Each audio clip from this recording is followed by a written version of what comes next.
இப்படியான ஒரு மகிமையான கன்வென்ஷனை தந்து இவன் நாம் யாவரும் கூடி கர்த்தரை ஆராதிக்கிற எங்களுக்கு தந்திர பெரிதான ஒரு சிலாக்கியமாக இருக்கிறது. God has given us a glorious convention and has given us all the privilege to gather together like this and to worship the Lord. దేవుడు మహిమకరమైన ఒక కన్వెన్షన్ మనకు అనుగ్రహించినాడు. మనమందరము కూడి ఆరాధన చేయ ఒక భాగ్యాన్ని దేవుడు మనకిచ్చి ఉన్నాడు. இன்றைக்கு உலகத்தை நோக்கி பார்க்கும் பொழுது ஒரு பக்கத்தில் கண்ணீரும் கவலையும் பசி பட்டினியும் பிரச்சனைகளும் போராட்டங்களும் கொள்ள நோய்களும் பல விதத்திலும் ஜனங்கள் பல விதத்திலும் பாதிக்கப்பட்டு வேதனைப்பட்டு கொண்டிருக்கிற காலங்களில் இப்படியாக நாம் கர்த்தர் சமூகத்திலிருந்து அமைதியாக கர்த்தரை ஆராதிக்க கர்த்தர் எங்களுக்கு தந்திருக்க அந்த கிருபை பெரிதான கிருபையாக இருக்கிறது. Great is the grace that the Lord has given to us to gather like this in the presence of God peacefully and to worship Him at a time when the people of this world are full of tears and worries and cares and hunger and starvation and pestilences and wars and unrest is prevailing all over the world. లోకములో పలువిధములైనటువంటి కలవరములు కలతలు పలువిధములైనటువంటి ఈ లోకములో కరువులు కాటకములతో ఇబ్బంది పడే ఈ కాలమందు దేవుణ్ణి మనం సమాధానముతో సంతోషముతో ఆరాధన చేయ ఒక భాగ్యాన్ని దేవుడు మనకిచ్చి ఉన్నాడు. கடைசி நாட்களில் வந்திருக்கிறோம் ஜனங்கள், அதாவது தேவனுடைய வார்த்தையின்படி இவ்விதமாக பல பகுதியிலும் பிரச்சனை உருவாகும். ஆயினாலும் நாம் இவ்விதமாக கலங்கி போகாதபடி கர்த்தர்களை உறுதியாக இருக்கும்படியா சாட்சியாக இருக்கும்படியா கர்த்தர் அந்தந்த வேலையெல்லாம் கிருபை தந்து எங்களை பாதுகாத்து வர்றார். அதுக்கான ஒரு கரங்களை கர்த்தரை ஸ்தோத்திரம் பண்ணுவோம். As the word of God tells us, we are in the last days and problems and trouble will increase, but the word of God also admonishes the people of God that our hearts should not be troubled, but we must be steadfast in faith and be witnesses unto the Lord, for the Lord to give us all grace for that. Shall we all lift up our hands and praise God? మనుషులు పలువిధమైన కలతలు కలవరములతో ఉందురనియు వాక్యములో చెప్పబడిన ఈ సమయమందు దేవుని మనం సమాధానముతో ఆరాధించు వాక్యం ఇచ్చినందుకు కొరకై దేవునికి మనము ఒక స్తోత్రం చెల్లించుదాము. ஹல்லேலூயா ஹல்லேலூயா. நன்றி ஆண்டவரே, நன்றி நன்றி ஆண்டவரே. ஸ்தோத்திரம் ஸ்தோத்திரம் ஸ்தோத்திரம் ஸ்தோத்திரம் ஸ்தோத்திரம். கர்த்தருடைய நாமத்துக்கு மகிமை உண்டாகட்டும். Glory be to the name of the Lord. దేవుని నామానికి మహిమ కలుగును గాక. நமது ஆண்டவராகிய இயேசு கிறிஸ்து பரலோகத்தை விட்டு பூமிக்கு வந்த நோக்கம், அதாவது பாவியாய் இருக்கிறதான ஜனங்களை விடுதலை ஆக்கும்படியாக இந்த உலகத்துக்கு வந்தார்னு வாசிக்கிறோம். Our Lord Jesus Christ, the purpose for which He came down from heaven into this earth was to save the people who are sinners, as we read in the word of God. మన ప్రభువైన యేసుక్రీస్తు పరలోకము నుండి భూలోకానికి వచ్చిన ప్రాముఖ్యమైన ఉద్దేశము పాపులను రక్షించుట కొరకై ఆయన ఈ లోకమునకు వచ్చినాడని వాక్యములో చదువుతున్నాం. அவருடைய ஜீவியத்தை குறித்து பார்க்கும் பொழுது, அதாவது அவர் தேவனுக்கு சமமாக இருந்தும் கொள்ளையாடின பொருளாக எண்ணாமல் தம்மை தாமே வெறுமையாக்கி ஒரு அடிமை ரூபம் எடுத்து மரண பரியந்தம் கீழ்ப்படிந்தவராய் காணப்பட்டான்னு வாசிக்கிறோம். When we read about his life, we read that who being in the form of God thought it not robbery to be equal to God, but made himself of no reputation and took upon him the form of a servant and was made in the likeness of man, and being found in fashion as a man, he humbled himself and became obedient unto death, even the death of the cross. ఆయనను గురించి మనము చదువుతున్నాం. ఆయన దేవుని స్వరూపం కలిగి ఉండిను, దేవునితో సమానముగా ఉండుట విడిచిపెట్టకూడని భాగ్యమని ఎంచక మనుషు పోలికగా పుట్టి దేవుని దాసుని స్వరూపం ధరించి తను తానే రిక్తునిగా తగ్గించుకొని ఉన్నాడు. அவ்விதமான ஒரு இடத்தை எடுக்கிறதா இருந்தால் தேவன் எவ்வளவாக எங்கள் மேல அன்பு கூர்ந்தாண்டு பாருங்கள். If he could take such a low estate for himself, just imagine how much God loved us. ఈ విధంగా తను రిక్తునిగా దాసునిగా చేసుకున్నాడు అంటే ఆయన మన మీద ఎంత ప్రేమ కలిగి ఉన్నాడనేది మనం తలంచవలసిన విషయం.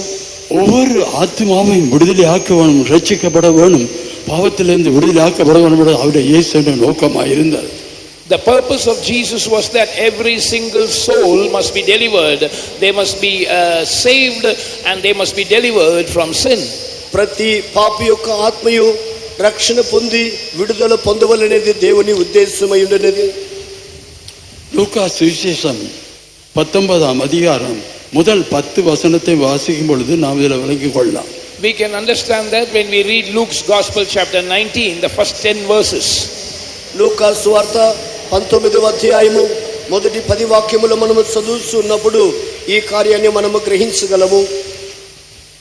ఆయన సంచరించుచు ఎరికో పట్టణములో ప్రవేశించి దాని గుండా పోవుచుండెను. ఇదిగో సుంకపు గుత్తకారుడును ధనవంతుడైన జక్కయ్య అని పేరు గల ఒకడు యేసు ఎవరో అని చూడగోరిను, కానీ పొట్టివాడైనందున జనులు గుంపు కూడి ఉండుట వలన చూడలేకపోయాను. అప్పుడు యేసు ఆ త్రోవన రానయుండెను గనుక అతడు ముందుగా పరిగెత్తి ఆయనను చూచుటకు మేడి చెట్టు ఎక్కెను.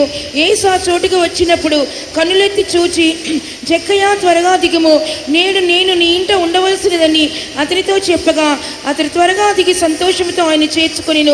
అందరూ అది చూచి ఈయన పాపి అయిన మనుషుని యొక్క బస చేయ వెళ్ళని చాలా సణుగుకొనిరి.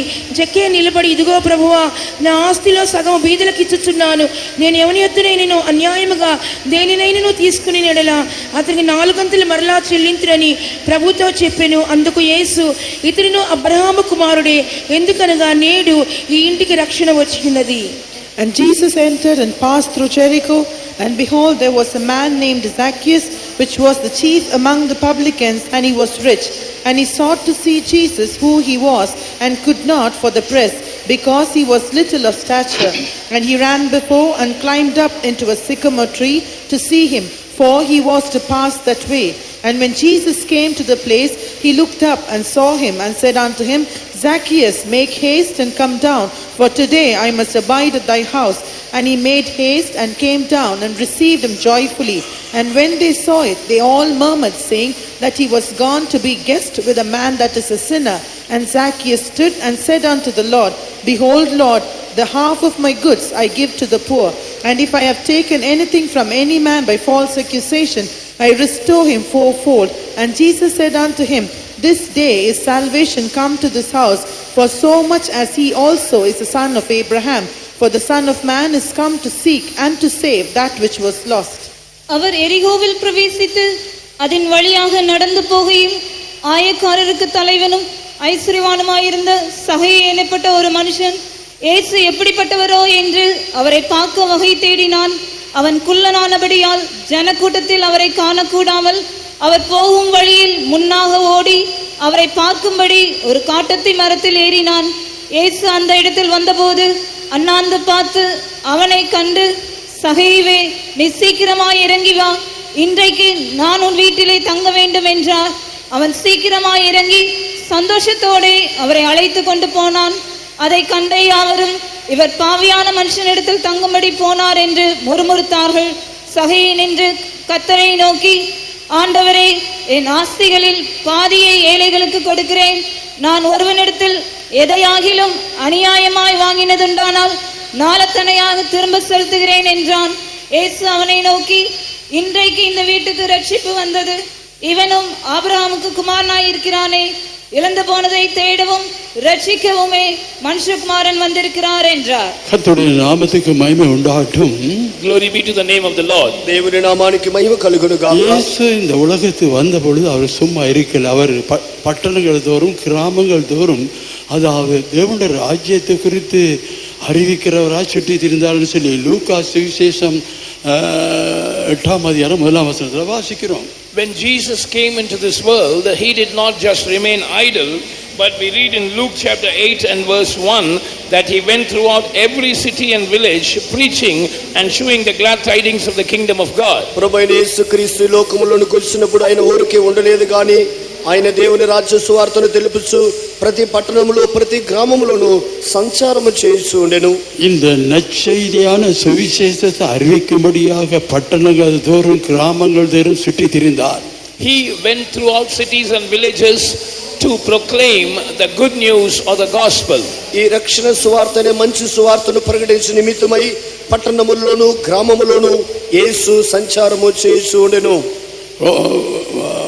லூக்கா சுவிசேஷம் 19ஆம் அதிகாரம் 1ஆம் வசனத்துக்கு வரும் பொழுது, when we see in Luke chapter 19 and verse 2, లూకా సువార్త 19వ అధ్యాయం 2వ వాక్యములో వచ్చినప్పుడు இயேசு இவ்விதமாக அன்றைக்கு எரிகோ வழியா போறதுக்கு தீர்மானம் பண்ணி அவர் தம் ஜனத்தை கூட்டிக் கொண்டு எரிகோ வழியா போகிறார். Jesus planned to go via Jericho that day, and he called his disciples and went there. యేసు ప్రభు తన శిష్యులతో కూడా ఆయన సంచరించుచు ఎరికో పట్టణములో గుండా ప్రవేశించి ఉన్నాడు. அன்றைக்கு சகை இயேசு அந்த வழியா வர்றான்னு கேள்விப்பட்ட பொழுது அவன் ஆயக்காரனுக்கு தலைவனும் ஐஸ்வர்யவானுமா இருந்து சகை எண்ணப்பட்ட ஒரு மனுஷன். அவன் என்ன செய்தான், இயேசு வருது கேள்விப்பட்டு அவரை பார்க்கிறேன்னு சொன்ன, நான் ஒரு குள்ளனா இருக்கிறேன், எப்படி பார்க்கறது? உடனே கண் முன்னுக்கு போய் ஒரு மரத்தில் ஏறான் பாருங்க. And there was a man named Zacchaeus who was the chief among the publicans and was rich, and he sought to see Jesus, but he couldn't because he was of little stature than others, and therefore he ran ahead of everyone and climbed up a sycamore tree. ఆ ఎరికో పట్టణములో సుంకరపు గుప్తుడును ధనవంతుడైన జక్కయ్యను ఒక పేరు గలవాడు ఉండెను. అతడు పొట్టివాడై ఉన్నాడు. అందువలన యేసు ఎవరో అని చూడగోరి ఒక మేడు చెట్టు ఎక్కినాడు. இந்த இடத்துல இயேசு எப்படிப்பட்டவர் என்று பார்க்கறதுக்கு அவன் பிரயாசப்பட்ட காரணம் என்ன? இயேசு விதமா போரும் பொழுது மற்ற ஜனங்களோட போடும் பொழுது ஒரு வித்தியாசம் கிடையாது, அவனோட வஸ்திரத்துல வித்தியாசம் கிடையாது, பொதுவாக ஜனத்தோட போறவராய் காணவாள். Why did he have to labor so much to see Jesus who was passing by? Because when Jesus went amongst the crowd, he couldn't be identified as a unique person because he was like one of the common men, dressed like all of them. ఈ యొక్క యేసు ఎవరో అని చూడగోరి ఉన్నాడు ఈ జక్కయ్య. దీనికి కారణం ఏమిటి? యేసు ప్రభు అందరితో కూడా అందరిలాగా వస్త్రధారణ గలవాడై అక్కడ విలుస్తూ ఉండేనాడు. அங்கே நாங்கள் காண்கிறோம், அதாவது ரோமரில் 5ஆம் அதிகாரம், பிலிப்பியர் 2ஆம் அதிகாரம் 5ஆம் 6ஆம் வசனங்களை வாசிக்கும் பார்க்கிறோம். அதாவது அவர் தேவனுக்கு சமமாக இருந்து கொள்ளையாடின பொருளாக எண்ணாமல் தாமே வெறுமையாக்கி மனுஷ அவதாரம் எடுத்து இந்த பூமிக்கு வந்தார்னு வாசிக்கிறோம். And when we read Philippians chapter 2 and verses 6 and 7, we read about him that though he was in the form of God, he thought it not robbery to be equal with God, and he took upon him the form of a servant and was made in the likeness of men when he came to this earth. ఆ యేసు ఎవరు అని ఇతడు చూడగోరి ఉన్నాడు.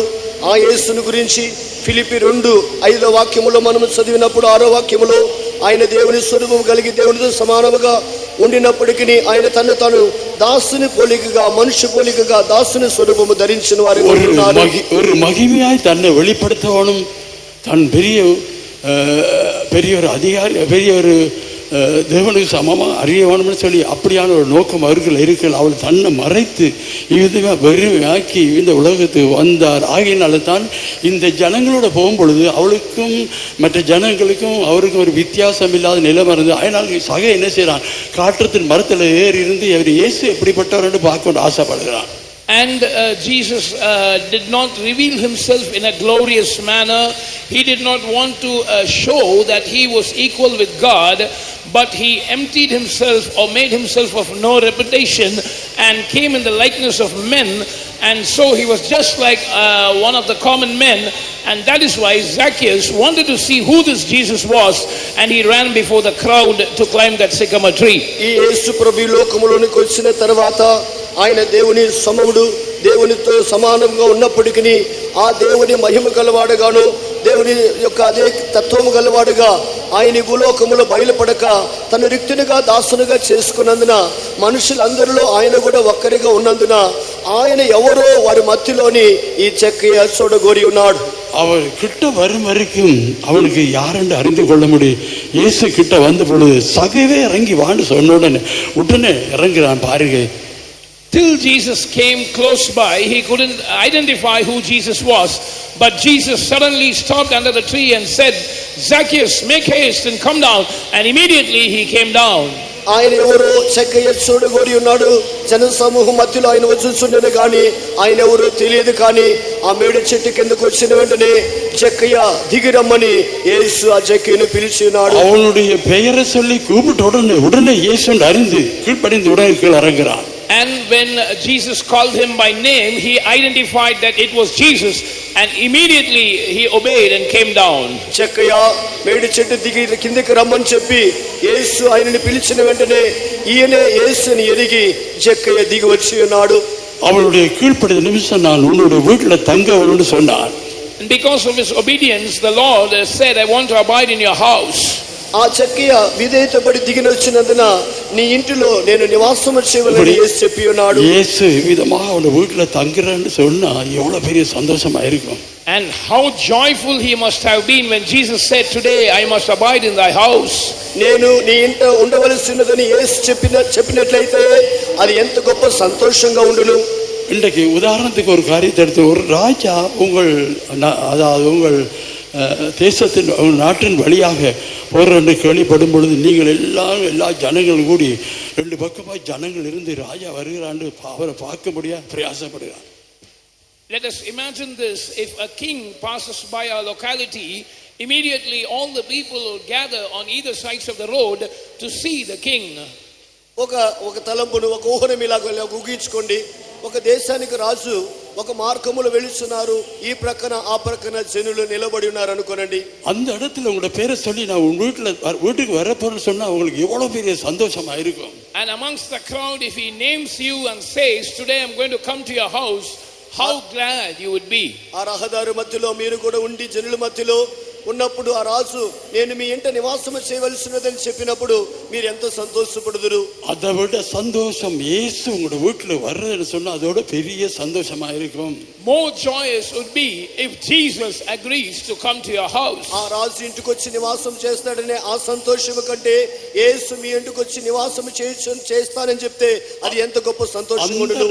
அந்த ராஜா உங்க வீட்டுக்கு வர்றேன்னு சொல்லும் பொழுது அந்த ஜனங்கள் மத்தியில ஒரு மகிமை இருக்கும், அவருக்கு ஒரு புகழா இருக்கும். ஆனா அதுல அவ்வளவுதான். ஆனா இயேசு உங்களோட வீட்டுக்கு வர்றேன்னு சொன்னா அது நித்தியமா ஒரு பெரிய ஒரு ஆசீர்வாதமும் சமாதானம் சந்தோஷமா இருக்கும். If a king decides to come to your house among all them that are gathered, it would be a matter of honor and praise to you amongst the crowd, and that's all. But if Jesus agrees to come to your house, that will be the source of eternal blessings.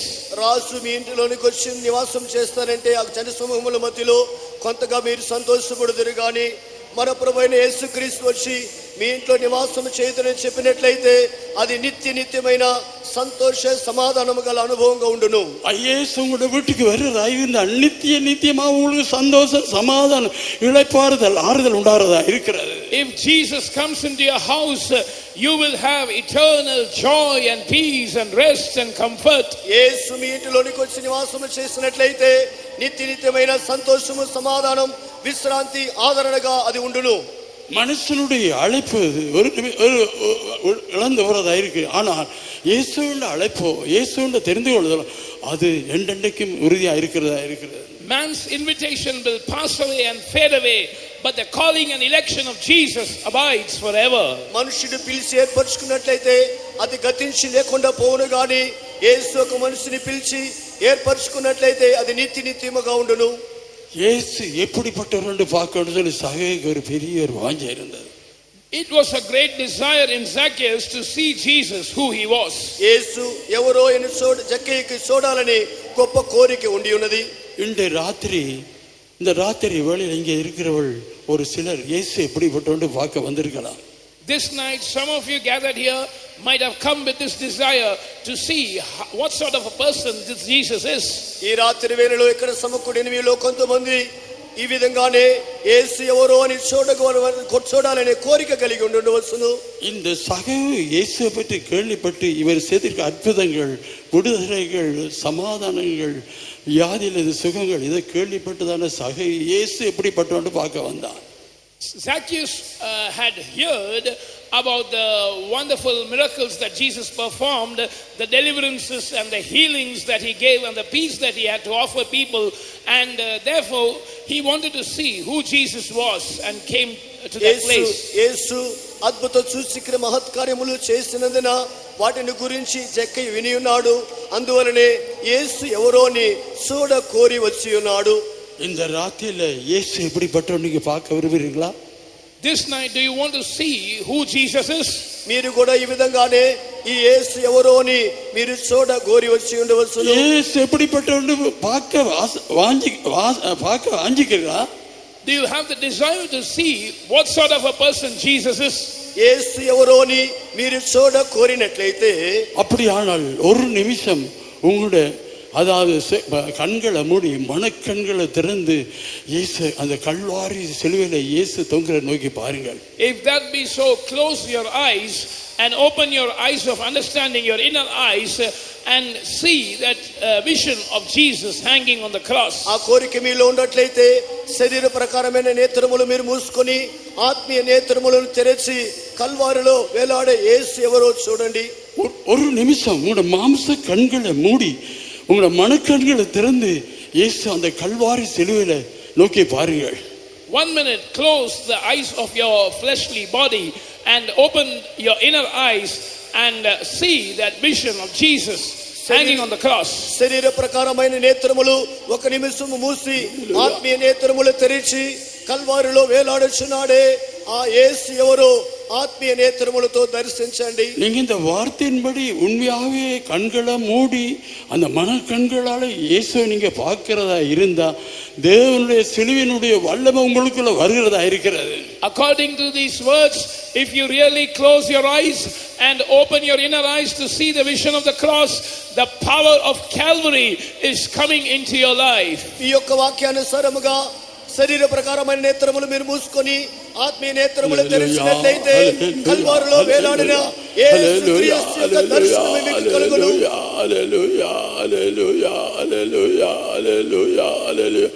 ஆமென். புதிதாக வந்தவள் மாத்திரமல்ல, நீங்களும் விசுவாசிலும் கண்களை மூடி இவ்விதமா இயேசுவை நோக்கி பாருங்கள். அதாவது இயேசு எப்படிப்பட்ட நோக்கி பாருங்கள். I am not saying this just for the newcomers. Even you believers, close your eyes and see what sort of person this Jesus is. మీరు ఇటువంటి కోరికతో వచ్చిన కృతాత్మలుగా ఉండవచ్చును. అందువల్ల మీ నేత్రములు శరీర ప్రకారం నేత్రములు మూసుకొని ఆత్మీయ నేత్రములు తెరిచి యేసు ఎవరో చూడండి. அந்த கல்வாரி சிலுவையில இயேசு தொங்குறதை நோக்கி பாருங்கள். Look at Jesus hanging on the cross of Calvary. Calvary సిలువలో వేలాడుచున్న యేసుని చూడండి. நீங்கள் ஆழமாய் பார்க்கும் பொழுது அங்கிருந்து அந்த கல்வாரி சிலுவையிலிருந்து அந்த வல்லமை புறப்பட்டு உங்களை தொடுபடியா வருகிறதா இருக்கிறது. When you look at the cross deeply, power proceeds from Calvary and is coming to touch you. ఆ కల్వారిని మీరు తెరిచి చూసినప్పుడు ఆ కల్వారిలో నుండి శక్తి వచ్చి మిమ్మల్ని ముట్టును. உங்களுடைய பயத்தில் இருந்தும் உங்களுடைய வியாதியில இருந்தும் உங்களுடைய பிரச்சனையில் இருந்தும் உங்களுடைய போராட்டங்களில் இருந்தும் அங்கே விடுதலை ஆக்கிறதான வல்லமை வந்து கொண்டு இருக்கிறது. And from Calvary, power is proceeding to deliver you from all your fear, from all your struggles and conflicts, and from all your sicknesses as well. కల్వారిలో నుండి వచ్చేటువంటి శక్తి అనేది మీ భయాన్ని, వ్యాధులను, సమస్యలను అన్నిటినీ పోగొట్టుదుగా ఉన్నది. இந்த ராத்திரி அந்த வல்லமை உங்களை தொட போகிறது. This night that power is going to touch you. ఆ యొక్క శక్తి రాత్రి వేళ మిమ్మల్ని ముట్టుచున్నది. ஹல்லேலூயா ஹல்லேலூயா. மத்தேயு சுவிசேஷம் மார்க்கு சுவிசேஷம் 5ஆம் அதிகாரம் 30ஆம் வசனத்துல வாசிக்கும் பொழுது, when we read Mark's Gospel chapter 5 and verse 30, mark సువార్త 5వ అధ్యాయం 30వ వాక్యాన్ని చదివినప్పుడు, వెంటనే యేసు తనలో నుండి ప్రభావము బయలు వెళ్ళనని తనలో తాను గ్రహించి జనసమూహం వైపు తిరిగి నా వస్త్రములు ముట్టిన దేవురని అడుగగా, And Jesus immediately, knowing in himself that virtue had gone out of him, turned him about in the press and said, "Who touched my clothes?" இங்கே இயேசு நடந்து போகல ஒரு ஸ்திரீ வந்து அவளோட வஸ்திரத்தை தொட்டா. here when Jesus was passing by, a woman came and touched the hem of Jesus' garment. యేసు ప్రభు నడుచు వెళ్ళుచుండగా ఇక్కడ ఒక స్త్రీ వచ్చి ఆయన వస్త్రమును ముట్టి ఉన్నది. உடனே இயேசுவின் வல்லமை அவளுக்கு புறப்பட்டு அந்த இடத்துல சோமானாள். Instantly power, virtue proceeded out of Jesus and touched her, and she was healed. వెంటనే శక్తి ఆయనలో నుండి ప్రభావము బయలుదేరి ఆమెను ముట్టి బాగు చేసి ఉన్నది. அப்படியான அந்த சிலுவையில் இருந்து அந்த வல்லமை இறங்கி கொண்டே இருக்கிறது. If that be so, power is descending from the cross. ఇట్లున్నట్లయితే సిలువలో నుండి శక్తి బయలుదేరుచున్నది. யார் யார் விசுவாசிகளோ அந்த சிலுவையின் வல்லமையின் மூலமா விடுதலை பெற்றுக்கொள்வார். All those who believe, you receive deliverance from the power of Calvary. దీనిని విశ్వసించు వారందరూ కల్వారి శక్తిని పొందుకొందురు. హల్లెలూయా హల్లెలూయా హల్లెలూయా. சோதரம் சோதரம் சோதரம் சோதரம் சோதரம். கர்த்தருடைய நாமத்துக்கு மகிமை உண்டாகட்டும். Glory be to the name of the Lord. దేవుని నామమునకు మహిమ కలుగును గాక. இயேசு சகையின் வீட்டுல தங்க போறேன்னு சொன்ன உடனே கூட வந்து சகோதரர் மாதிரி சொல்றார், இந்த பாவியா மனுஷன் வீட்டுல தங்க போறாருன்னு சொல்லி முறுமுறுத்தார்கள். And when Jesus said, I'm going to abide in Zacchaeus' house, the disciples who were with him and the crowd murmured, saying, Jesus is going to the house of this sinner man to stay with him. యేసు జక్కయ్య ఇంటిలో నివాసం చేయి వెలుచు ఉండగా చూసిన వారు చూడండి పాపి అయిన మనుషుని యొద్ద బస చేయ యేసు వెలుచు ఉన్నారని చెప్పి ఉన్నారు. உடனே சக என்ன சொல்ல, நான் யார் இடத்துல அநியாயமாக வாங்கின யார் இடத்துல ஆஸ்தியை பாதியை கொடுக்கிறேன். And Zacchaeus said, I give half of my goods to the poor. జక్కయ్య నిలబడి ఇదిగో ప్రభువా నా ఆస్తుల సగ భాగము పేదలకు ఇచ్చిదనని యేసుతో చెప్పాడు.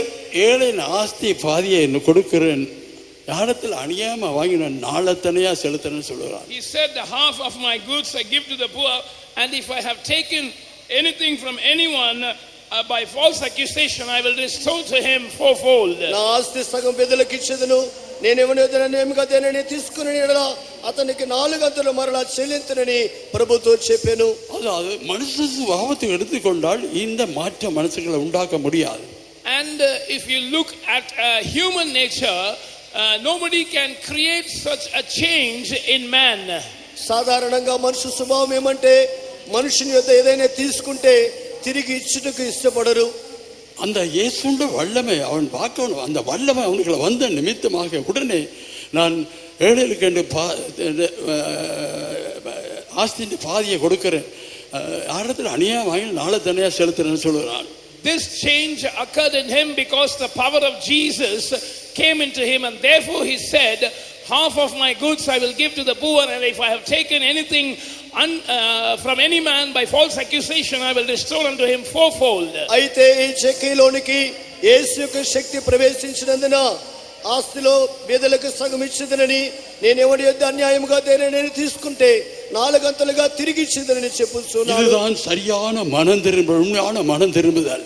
This is the real true repentance. ఇది సరి అయినటువంటి మారు మనస్సు. அந்த இயேசுண்ட வல்லம் அவனுக்குள்ள வந்த நிமித்தமாக இப்படியாக பேசுகிறான். நான் யார் ஏழைகளுக்கு பாதியை கொடுக்கிறேன், யாருக்கு அநியாயமான நாளை தனியாக செலுத்துன்னு சொல்லுகிறான். Because power of Jesus came into him only, he is confessing this, that I will give half of my goods to the poor, and if I have taken anything from any man by false accusation, I will restore unto him fourfold. యేసు యొక్క శక్తి అతనిలోనికి వచ్చినందున నా ఆస్తుల సగం పేదలకు ఇచ్చిదననియు, నేను ఎవరి యొద్ద అన్యాయం దేనిగా తీసుకుంటే 4 గంటలుగా తిరిగి ఇస్తునని చెప్పుచున్నాడు. ஆகையினால் சகை என்று சொல்லும் பொழுது அவனுடைய பொருளின் பெயர் அது தூய்மை என்று சொல்லப்படுகிறது. Therefore the meaning of the name Zacchaeus is purity. ఈ యొక్క అందువలనే జక్కయ్య అనే పేరుకు పవిత్రత అని అర్థము.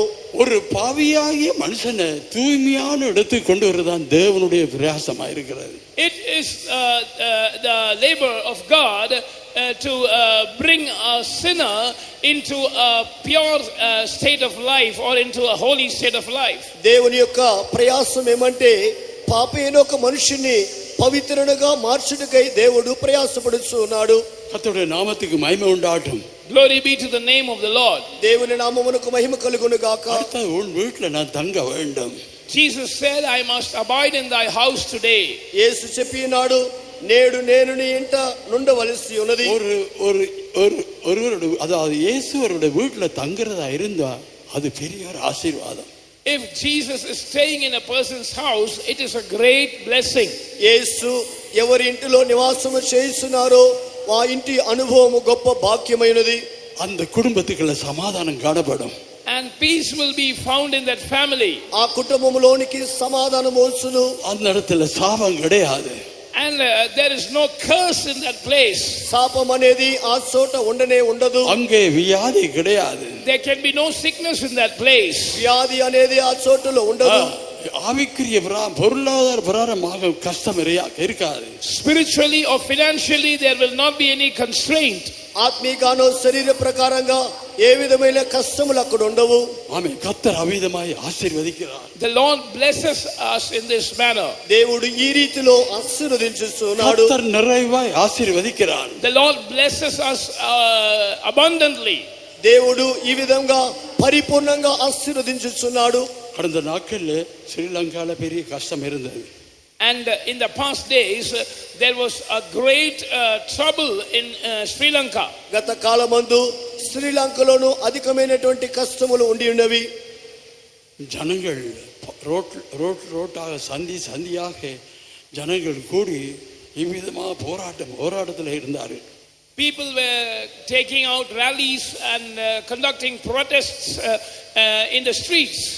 ఆ యొక్క జనులైతే వీధులలోను సందులలోనికి వెళ్ళి వారు పోరాటములు చేయవారుగా కనబడి ఉన్నారు. பட்டினியா இருக்கிறோம், பால் மா இல்லை, பிள்ளைகளுக்கு சாப்பாட்டுக்கு சாமான் இப்படி எழுந்து ஜனங்கள் ரோட்டு வழி சந்தியாக கத்திட்டு இருந்தாங்க. And the reason for these protests and for them to shout like this in the public was that they were telling that we don't have food to eat, we don't even have the provision for our children to eat. వారి విధంగా రోడ్లలోను సందులలోను చేరి పోరాటములు చేసి కేకలు వేస్తున్నందుకు కారణం ఏమంటే వారు తినుటకు ఆహారం లేక పస్తులు కొండిరి, వారు పిల్లల్ని పోషించుకునే పోషక పదార్థములు కూడా లేకుండా పోయినవి. జనங்களுக்கு కష్టంதான். And it was really tough times for the people. అది మిక్కిలి ఇబ్బందికరమైన పరిస్థితిగా ఉండేది. రక్షించబడ్డ దేవుని పిల్లలు யாருமே రోడ్ల ఇరంగి இந்த ఆహారத்துக்காக పోరాட இல்ல. But no saved child of God got down to the street and protested for food. అయితే రక్షణ పొందిన దేవుని బిడ్డలలో ఏ ఒక్కరు కూడా ఈ విధముగా వీధుల్లోనికి వచ్చి పోరాటం అక్కడ చేయలేదు. அதாவது சங்கீதத்தில் ஒரு வசனம் வாசிக்கிறோம். அதாவது நான் வாலிபனாக இருந்தும் நீதிமான் இருந்தும் இப்பொழுது நான் முதிர் வயதானேன், நீதிமான் அப்பத்துக்காக இறங்கி திரிந்து நான் காணலேன்னு சொல்லுகிறான். There is a verse in the book of Psalms which says, behold, I was young and now I am become old, but I have never seen the righteous being forsaken and his seed earning for bread. నేనైతే యవనస్తుడిగా ఉండి ఇప్పుడు వృద్ధుడిగా మారి ఉన్నాను, అయితే నీతిమంతుని సంతానం అనేది రొట్టె నిమిత్తమై వారు తిరగలేదని చెప్పబడుచున్నది. சங்கீதம் 34:10 வாசிக்கும் பொழுது அங்கே அதாவது சிங்கக்குட்டிகள் தாழ்ச்சி அடைந்து பட்டினியா இருக்கும், கர்த்தரை நம்பினக்கு ஒரு குறைவு இருக்காது. And when we read Psalm 34 and verse 10, the young lion shall suffer hunger, but they that seek the Lord shall want no good thing. 34వ కీర్తన 10వ వాక్యమందు సింహ పిల్లలు ఏవిగలవే ఆకలిగొనెను, యెహోవాను ఆశ్రయించు వారికి ఏ మేలు కొదువై ఉండదని రాయబడి ఉన్నది. கர்த்தரை துதிக்கிறதால் கர்த்தரை ஆராதிக்கிற ஜனங்களுக்கு கர்த்தரால வெறுமையா விட மாட்டார். The people who praise God and worship God, the Lord will not leave them in an empty state. దేవునిని స్తుతించి ఆరాధించే జనులను దేవుడు రిక్తముగా విడిచి పెట్టడు. அதனால் கர்த்தரை துதிக்கிற ஜனங்கள் ஒருபோதும் வெட்கப்பட்டு போக மாட்டார்கள். The people who praise God will never be put to shame. దేవుని స్తుతించే జనులు ఎన్నడూ సిగ్గు పొంద దేవుడు విడిచి పెట్టడు. அதனால தான் அங்கே சங்கீதம் 103:5 வாசிக்கும் பொழுது நன்மையினால உன் வாயை திருப்தி ஆக்குகிறார். And that is why we read in Psalm 103 and verse 5 that he satisfieth thy mouth with goodness. అందువల్లనే 103వ కీర్తన 5వ వాక్యమందు మేలుతో నీ హృదయమును తృప్తి పరుచుచున్నాడు. அவளுடைய சமாதானத்தை பாதுகாத்துக் கொள்ளும்படியா தேவன் நன்மையினால் வாயை திருப்தி ஆக்குகிறார். The Lord satisfies our mouth with goodness, with good things, so that every one of us can preserve our peace. వారైతే తమ సమాధానమును కాపాడుకునే నిమిత్తమై దేవుడు మేలుతో వారి హృదయాన్ని తృప్తి పరుచుచున్నాడు. இந்த வழியிலாவது கர்த்தர் அவளை ஆசீர்வதித்து அவளுடைய தேவலை சந்தி கர்த்தர் உதவி செய்தார். In some way or the other, the Lord blessed the people of God in Sri Lanka and met their needs and helped them. దేవుడు తన యొక్క జనులను శ్రీలంకలో అట్టి పరిస్థితుల్లో ఏదో ఒక రీతిలో వారికి సహాయం చేసి ఆదరించి ఉన్నాడు.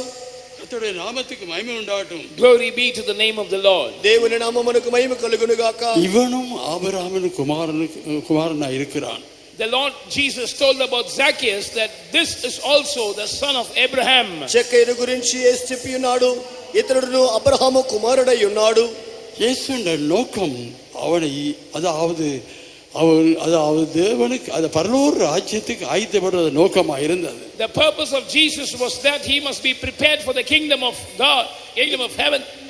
ఇతరుడి గురించి దేవుని ఉద్దేశము పరలోక రాజ్యమునకు ఇతన్ని సిద్ధపరిచేది దేవుని ఉద్దేశమై ఉన్నది. இந்த ஆபிரகாம் யார்? Who is this Abraham? ఈ అబ్రహాము ఎవరు? இந்த ஆபிரகாமை தேவன் தெரிந்த பொழுது உன் இனத்தை உன் தேசத்தை விட்டு நான் உனக்கு காண்பிக்கும் தேசத்துக்கு போன்னு சொன்ன உடனே கீழ்ப்படிஞ்சு போகிறான். When God called and chose Abraham and he told him, get thee out of thy country and from thy kindred and from thy father's house unto a land that I will show thee, he immediately obeyed and set forth.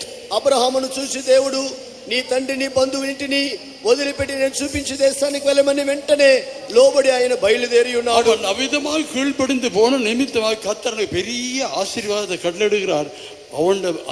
அவன் ஆசீர்வாதம் பூமி தாங்க முடியாது வாசிக்கிறோம். Because he obeyed in this manner and set forth, the Lord blessed him abundantly. We read about his blessings that the earth could not contain it. ఈ విధంగా అతడు బయలుదేరి వెళ్ళినందున దేవుడు అతనిని ఆశీర్వదించినాడు. ఎంత రీతికంటే వారు కలిసి నివసించుటకు ఆ ప్రదేశము చాలకు పోయినంతగా దేవుడు అతనిని ఆశీర్వదించినాడు. கர்த்தருடைய நாமத்துக்கு மகிமை உண்டாகட்டும். Glory be to the name of the Lord. దేవుని నామానికి మహిమ కలుగును గాక. யாக்கோபின் புத்தகம் 2ஆம் அதிகாரம் 23ஆம் வசனத்துல வாசிக்கும் பொழுது, When we read the epistle of James chapter 2 and verse 23, యాకోబు పత్రిక 2వ అధ్యాయం 23వ వాక్యములో మనం చదివినప్పుడు, కాబట్టి అబ్రహాము దేవుని నమ్మెను, అతనికి నీతిగా ఎంచబడిను అను లేఖనము నెరవేర్చబడిను, మరియు దేవుని స్నేహితుడని అతనికి పేరు కలిగెను. And the scripture was fulfilled which saith, Abraham believed God, and it was imputed unto him for righteousness, and he was called the friend of God. அப்படியே ஆபிரகாம் தேவனை விசுவாசித்தான், அது அவனுக்கு நீதியாக எண்ணப்பட்டது என்கிற வேத வாக்கியம் நிறைவேறிற்று, அவன் தேவனுடைய சிநேகிதன் எண்ணப்பட்டான். கர்த்தருடைய நாமத்துக்கு மகிமை உண்டாகட்டும். glory be to the name of the Lord. దేవుని నామానికి మహిమ కలుగును. அதாவது அவன் விசுவாசத்துல நீதிமானாக்கப்பட்டான். He was justified by faith. అతడు విశ్వాసము ద్వారా నీతిమంతుడిగా మార్చబడి நம்ம ఉన్నాడు. இயேசுக்கு விசுவாசத்தின் மேல் உறுதியா இருக்கணும். அதுவே அவருடைய நோக்கமா இருக்கிறது. And the purpose of Jesus is that we must be steadfast in faith. యేసు ప్రభు అతని మీద ఉన్నటువంటి విశ్వాసమే అతనికి ఉద్దేశమైనది. ఆయన ஒரு முறை தகப்பன் தன்னுடைய மகன் தீயிலையும் தண்ணீரில் விழுந்து வேதனைப்பட்டு கஷ்டப்பட்டு கொண்டு இருக்கிற பொழுது இங்கே நான் கொண்டு போய் பார்த்து உடம்பு சரி வரையில்லை. கடைசியா இயேசு இடத்துல வந்தான். We see of a father whose son was being often cast into fire and into water. He took him to many places in order to be cured, but there was no remedy for this problem, and therefore finally he brought him to the disciples of Jesus. ఒక దినమందు ఒక తండ్రి తన కుమారుణ్ణి దయ్యమైతే నాశనము చేయ నిమిత్తం తరచుగా నీళ్ళలో అగ్నిలో పడవేయ కోరిను. అటువంటి కుమారుని యేసు యొద్దకు అతడు తీసుకుని వచ్చినాడు. அவனுடைய பணமும் செலவழித்து இவனுக்கு அலைந்து ஒரு களைத்து போன நிலவரத்தில் இயேசு இடத்துல, ஐயா இவருக்கு ஏதாவது செய்ய முடியுமெண்டா செய்யுங்க ஐயா. He was wandering everywhere, spending all his money, and finally he was tired and helpless, and finally he encountered Jesus, and he besought Jesus saying, Lord, if you can do anything to him, kindly help us. తన యొక్క కుమారుని విడుదల స్వస్థత నిమిత్తమై తాను ప్రయాసపడి వ్యాయపరిచి అలసిపోయిన వాడై ఆ కుమారుని యేసు యొద్దకు తీసుకొచ్చి నీ వలన ఏదైతే సహాయం చేయగలిగితే చేయమని చెప్పుచున్నాడు. உடனே இயேசு கேட்டார், நீ விசுவாசிக்கிறாய் என்று கேட்டார். Immediately Jesus asked, do you believe? యేసు వెంటనే అడిగినాడు, నీవు నమ్ముచున్నావా అని అడిగినాడు. ஆண்டவரே என்னுடைய அவிசுவாசம் நீங்கும்படி எனக்காக ஜெபம் பண்ணுங்க.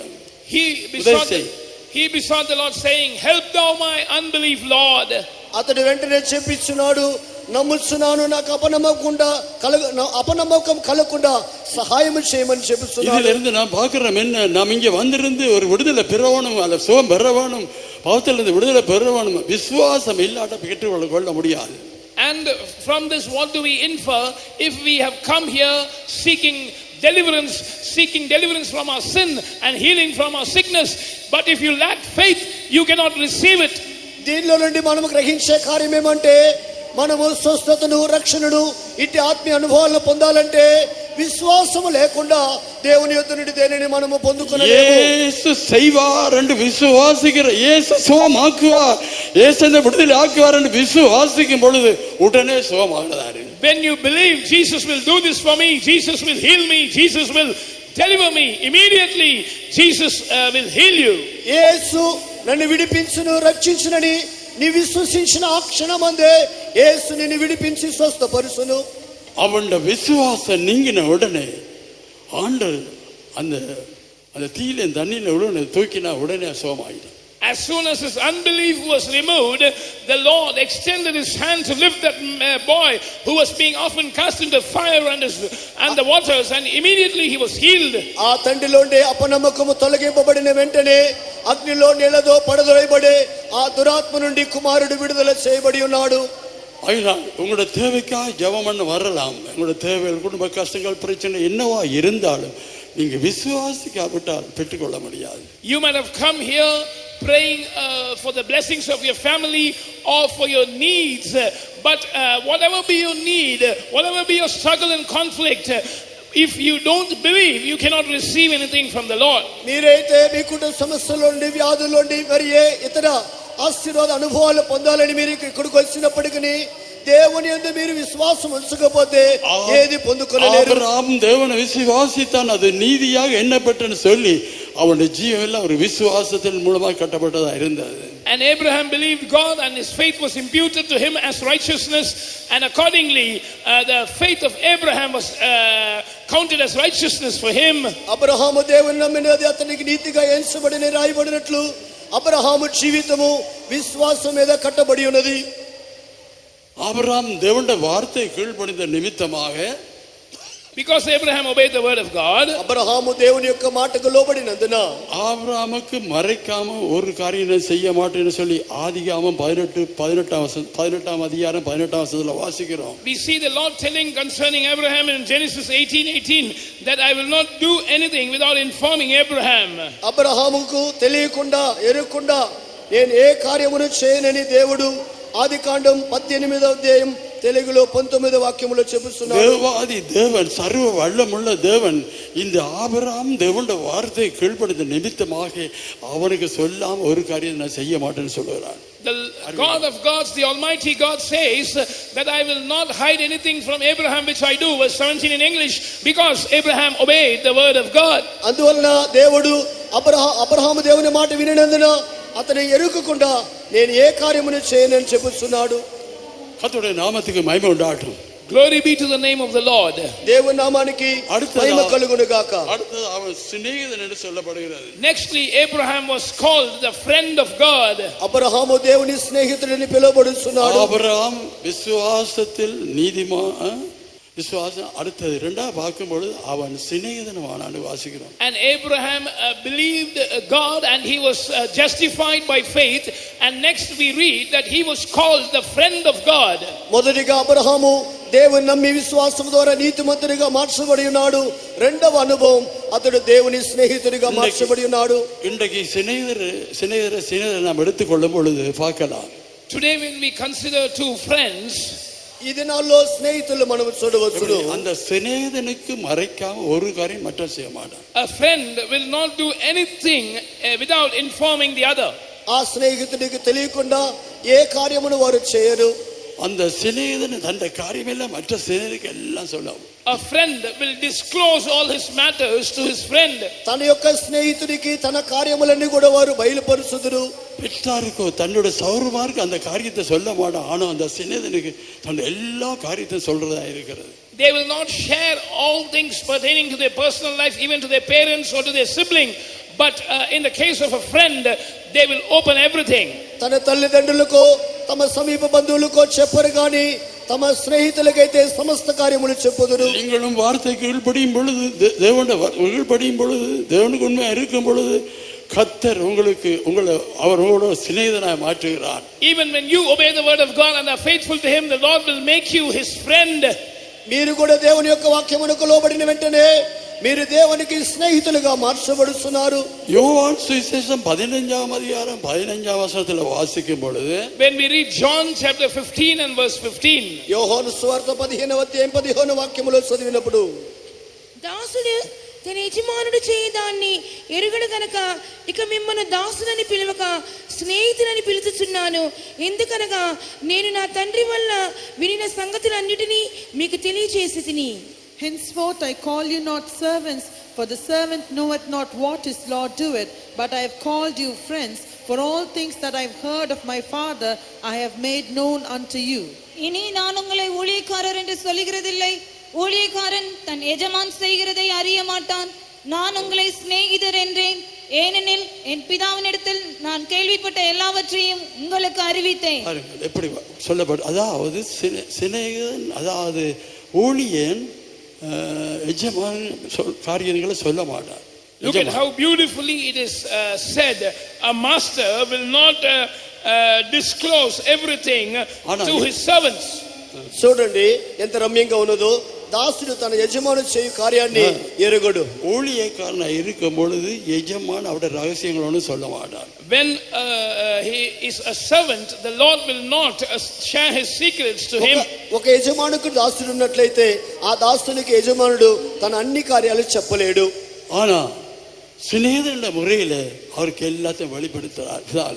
But if the relationship is as a friend, he will reveal everything to him. అయితే ఆ యజమానుడికి స్నేహితుడు ఉన్నట్లయితే ఆ స్నేహితుడనే భావముతో తన కార్యములన్నీ కూడా తెలియజేయను. அந்த துண்ட மாத்திரம் தமிழ்ல வாசிக்க. Please read it in Tamil alone. ஊழியக்காரன் தன் எஜமான் செய்கிறதை அறிய மாட்டான்.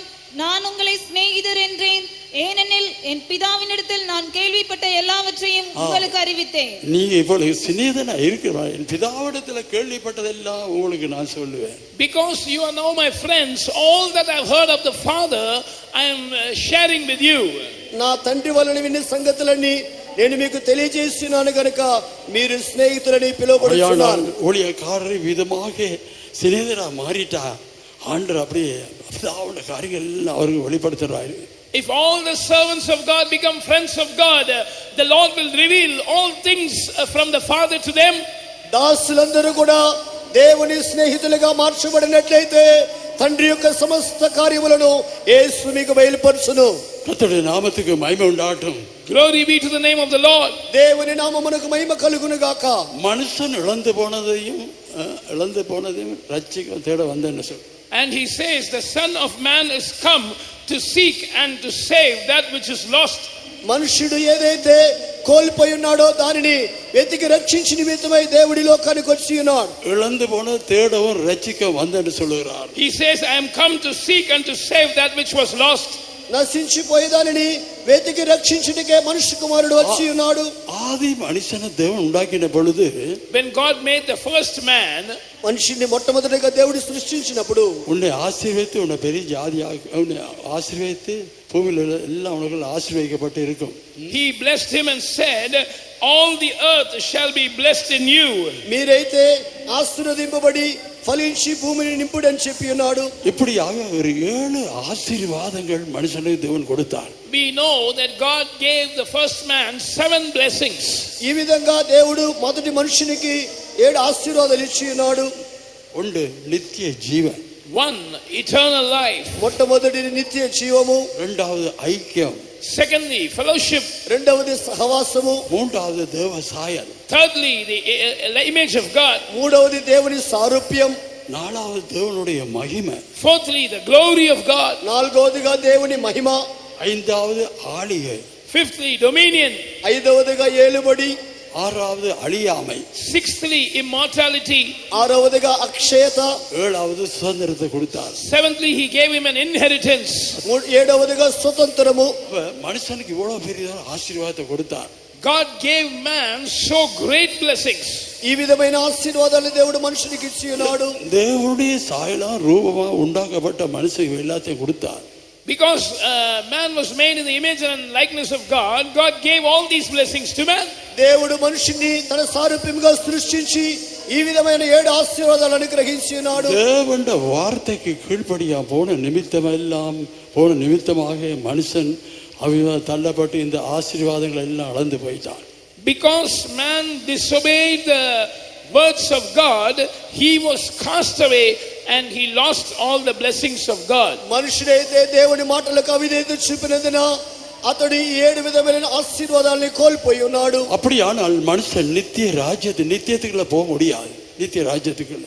While this was the case, man could not enter into the eternal kingdom. అట్లయినట్లయితే మనుషుడు నిత్య రాజ్యములో ప్రవేశించు నిమిత్తం ரெண்டு இடம் தான் இருக்கு. ஒன்று பரலோக ராஜ்யம், மற்ற நித்திய நரகம். There are only 2 destinations. One is heaven, the other is eternal hell.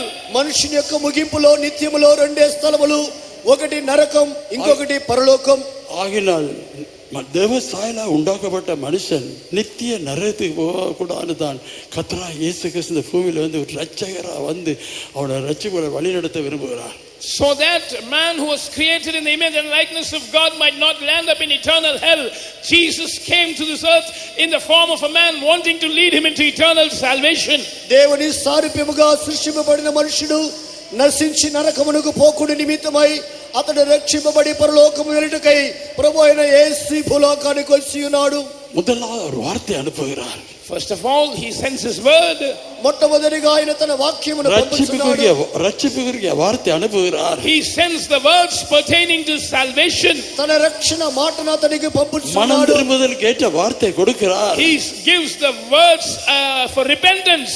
ఆయన అతడు మనుషుడు మారు మనసు పొందే వాక్యమును బయలుపరుచుచున్నాడు. అడిమేతనத்தில் இருக்கிறதுக்கு అడిమేతన విడుదలాకబడి వార్త అనుభవిరార్. He sends words to deliver him from his bondage. అతనికుండే దాస్యములో విడుదల చేయు వాక్కులు పంపుతున్నాడు. அதான் அன்றைக்கு பேதுரு பிரசங்கம் பண்ணி கொண்டிருக்கிற நேரத்தில் On that day when Peter was preaching, ఆ దినమందు పేతురు ప్రసంగించినప్పుడు ஆயிரக்கணக்கான ஜனங்கள் இந்த வார்த்தையை கேட்டுக்கொண்டிருந்தார்கள். thousands of people were listening to his words. వేల కొలది జనులు ఈ వాక్యమును వింటూ ఉండి ఉన్నారు. அங்கே ஒரு சிலருக்கு அங்கே அந்த வார்த்தை அவருடைய இருதயத்தில் அப்படியே குத்துகிறது. For some, these words pricked their hearts. ఈ మాటలు వినిచిన జనుల హృదయములు ఈ వాక్యములు వెళ్ళి గుచ్చి ఉన్నవి. அந்த வார்த்தை அவர்களை கிரியை செய்கிறது. That word began to work in their hearts. ఆ మాటలు వాక్యములు ఆ హృదయములో క్రియ చేయ ప్రారంభించెను. அவர்களுக்கு ஒரு உணர்வு வந்து விட்டது. And there was a conviction in them. అందు నిమిత్తమే వారిలో గ్రహింపు కలిగినది. సహోదరే నాంగ என்ன செய்ய வேணும்? Men and brethren, what shall we do? సహోదరులారా మేమేమి చేయవలెను? இந்த பாவத்திலிருந்து விடுதலைக்கு நாங்க என்ன செய்ய வேணும்? To be delivered from the sin, what should we do? ఈ పాపము నుండి విడుదల చేయబడ మేమేమి చేయాలి? இந்த అడిమేతనத்திலிருந்து விடுதலையாகிறது என்ன செய்ய வேணும்? To be delivered from this bondage, what should we do? ఈ దాస్యము నుండి విడుదల చేయబడటకు ఏమి చేయాలి? உடனே பேதுரு என்ன சொல்லுகிறார்? Immediately, what was Peter's reply? వెంటనే పేతురు ఏం చెబుతున్నాడు? நீங்கள் மனம் திரும்பி ஒவ்வொரும் பாவ மன்னிப்பு கண்டு முழுக்கு ஞானஸ்நானத்தை பெற்றுக்கொள்ளுங்கள். Repent therefore and be baptized by immersion, every one of you, for repentance. మారు మనసు పొంది ప్రతి పాప క్షమాపణ నిమిత్తమై ప్రతివాడు బాప్తిసం పొందుడి. அப்பொழுது பரிசுத்தாவின் வரத்தை பெறுவீர்கள். And then you shall receive the gift of the Holy Ghost. అప్పుడు మీరు పరిశుద్ధాత్మ వరమును పొందుదురు. இந்த பரிசுத்த ஆவின்னு சொல்லி பரிசுத்த பரலோகத்தில் இருந்து தேவனிடத்தில் வர்றதான ஆவி தூய்மையான ஆவி. This Holy Spirit who has come down from heaven from God is really holy and pure. ఈ యొక్క పరిశుద్ధాత్మ ఏదైతే ఉన్నదో దేవుని యొద్ద నుండి వచ్చే ఆత్మ అది సంపూర్తిగా పవిత్రమైన ఆత్మ. இந்த பரிசுத்தா பெற்றது அத்தாட்சி தான் அந்நிய பாஷை வேற பாஷைகள் நாங்க பேசி தேவனுடைய மகத்துவங்களை வெளிப்படுத்துறதா இருக்கிறது. And the sign of having received the Holy Spirit is that we speak in unknown tongues and speak the glorious things of God. ఈ పరిశుద్ధాత్మను పొందినారంటే గుర్తు ఏమంటే వారు అన్య భాషలనే వరమును పొంది భాషలు మాట్లాడుదురు. இந்த அந்நிய பாஷையின் மூலமா தான் இழந்து போனதான அந்த 7 அந்த ஆசீர்வாதம் மறுபடியும் பெற்றுக்கொள்றதுக்கு தேவன் எங்களுக்கு உதவி செய்கிறார். And God enables us to receive the 7 blessings which the first man lost by the gift of the Holy Spirit with the sign of speaking in tongues. ఈ యొక్క మనుషుడు ఏదైతే మొదట ప్రారంభంలో అతడు కోల్పోయి ఉన్నాడో ఆ 7 విధాలైన అనుభవాలని ఆశీర్వాదాలని అతడు ఎప్పుడైతే పరిశుద్ధాత్మను పొంది అన్య భాషలు మాట్లాడనో అప్పుడే తిరిగి పొందుకొనుచున్నాడు. అన్ని భాష పరిశుద్ధ పెట్టుబడులు అన్య భాష కட்டாயம் பேச வேணும். And those who have received the Holy Spirit must speak in tongues. అందు నిమిత్తమే అన్య భాషలు అనేది ఖచ్చితంగా మాట్లాడాలి.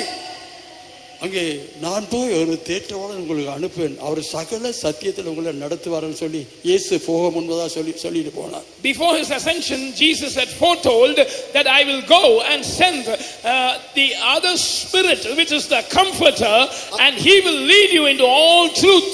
అందు నిమిత్తమే యేసు పరలోకానికి వెళ్ళడానికి ముందు నేను వెళ్ళి ఆదరణకర్తనే వేరొక ఆదరణకర్తను మీకు పంపుదనే చెప్పి వెళ్ళి ఉన్నాడు. விதமான அனுபவங்களுக்குள்ளாக கொண்டு போய் இவ்விதமாக இந்த 7 விதமான ஆசீர்வாதங்களை எங்களில் உருவாக்கும்படியா அந்த பரிசுத்த ஆவியை நமக்கிலிருந்து வல்லமையாக்கி செய்கிறார். The Holy Spirit abides in us and works mightily in order to lead us through all the experiences of truth and restore the 7 lost blessings. ఈ పరిశుద్ధాత్మ దేవుడు మనలో నివాసము చేసి ఈ 7 విధాలైన అనుభవాల్ని తిరిగి మనలో రూపించి పునరుద్ధరణ చేయించున్నాడు. ஆவியினால் எபேசியர் புத்தகம் 3ஆம் அதிகாரம் 16ஆம் வசனத்துல வாசிக்கும் பொழுது ஆவியினால உள்ளான மனுஷன்ல வல்லமையா பலப்படுங்கள். Therefore it is mentioned in Ephesians 3 and verse 16 that you must be strengthened in your inner man with might by the Spirit of God. అందువలనే ఎఫెసీ 3వ అధ్యాయం తెలుగులో 15వ వాక్యం మీరు అంతరంగ పురుషుయందు శక్తి కలిగి బలపరచబడుడి. அப்பொழுது அன்பினால நீங்க வேரூன்றினர்களாக காணப்படுவீர்கள். Then you will be rooted and grounded in love. అప్పుడు మీరు ప్రేమలో వేరుపారి స్థిరపడుదురు. பரிசுத்தாவினுடைய அன்பு அவ்விதமா வேறுன்னு உறுதிப்படுத்துறதான ஒரு நிலைக்கு கொண்டு வரதா இருக்கிறது. The love of the Holy Spirit will bring you to a state where you are rooted and grounded in love. ఈ పరిశుద్ధాత్మ అనేది దేవుని ప్రేమలో మీరు వేరుపడి స్థిరపడుటకు సహాయం చేయుచున్నది. ஒரு மரத்தை நீங்க கவனித்து பார்த்தால் அந்த மரத்துக்கு சரியான வேர் ஆழமா போகாவிட்டால் கொஞ்சம் காத்தடிச்சு அப்படி பிறண்டு கீழே விழுந்து. If you observe a tree, if its root do not go down deep into the soil, as soon as a wind blows, it would fall away.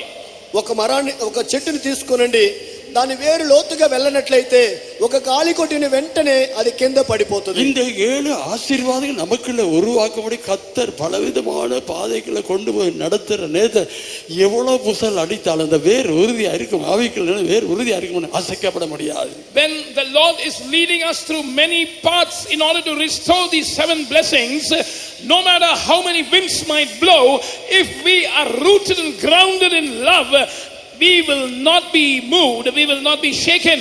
ఈ 7 ఆశీర్వాదాల అనుభవాలు మనలో తిరిగి రూపించి నిమిత్తమై దేవుడు మనల్ని పలు మార్గములలో మనల్ని నడిపించును. ఆ సందర్భంలో ఎట్టి గాలి మన మీద కొట్టినప్పటికీ మన వేరు ప్రేమలో వేరుపారి స్థిరపడితే మనము పడము, స్థిరులుగా ఉందుము. அப்படியாக இவ்விதமான ஆசீர்வாதங்களை பெற்றுக்கொள்ளும்படியாக கர்த்தர் சபையில பரிசுத்தவான்கள் வைத்திருக்கிறார்.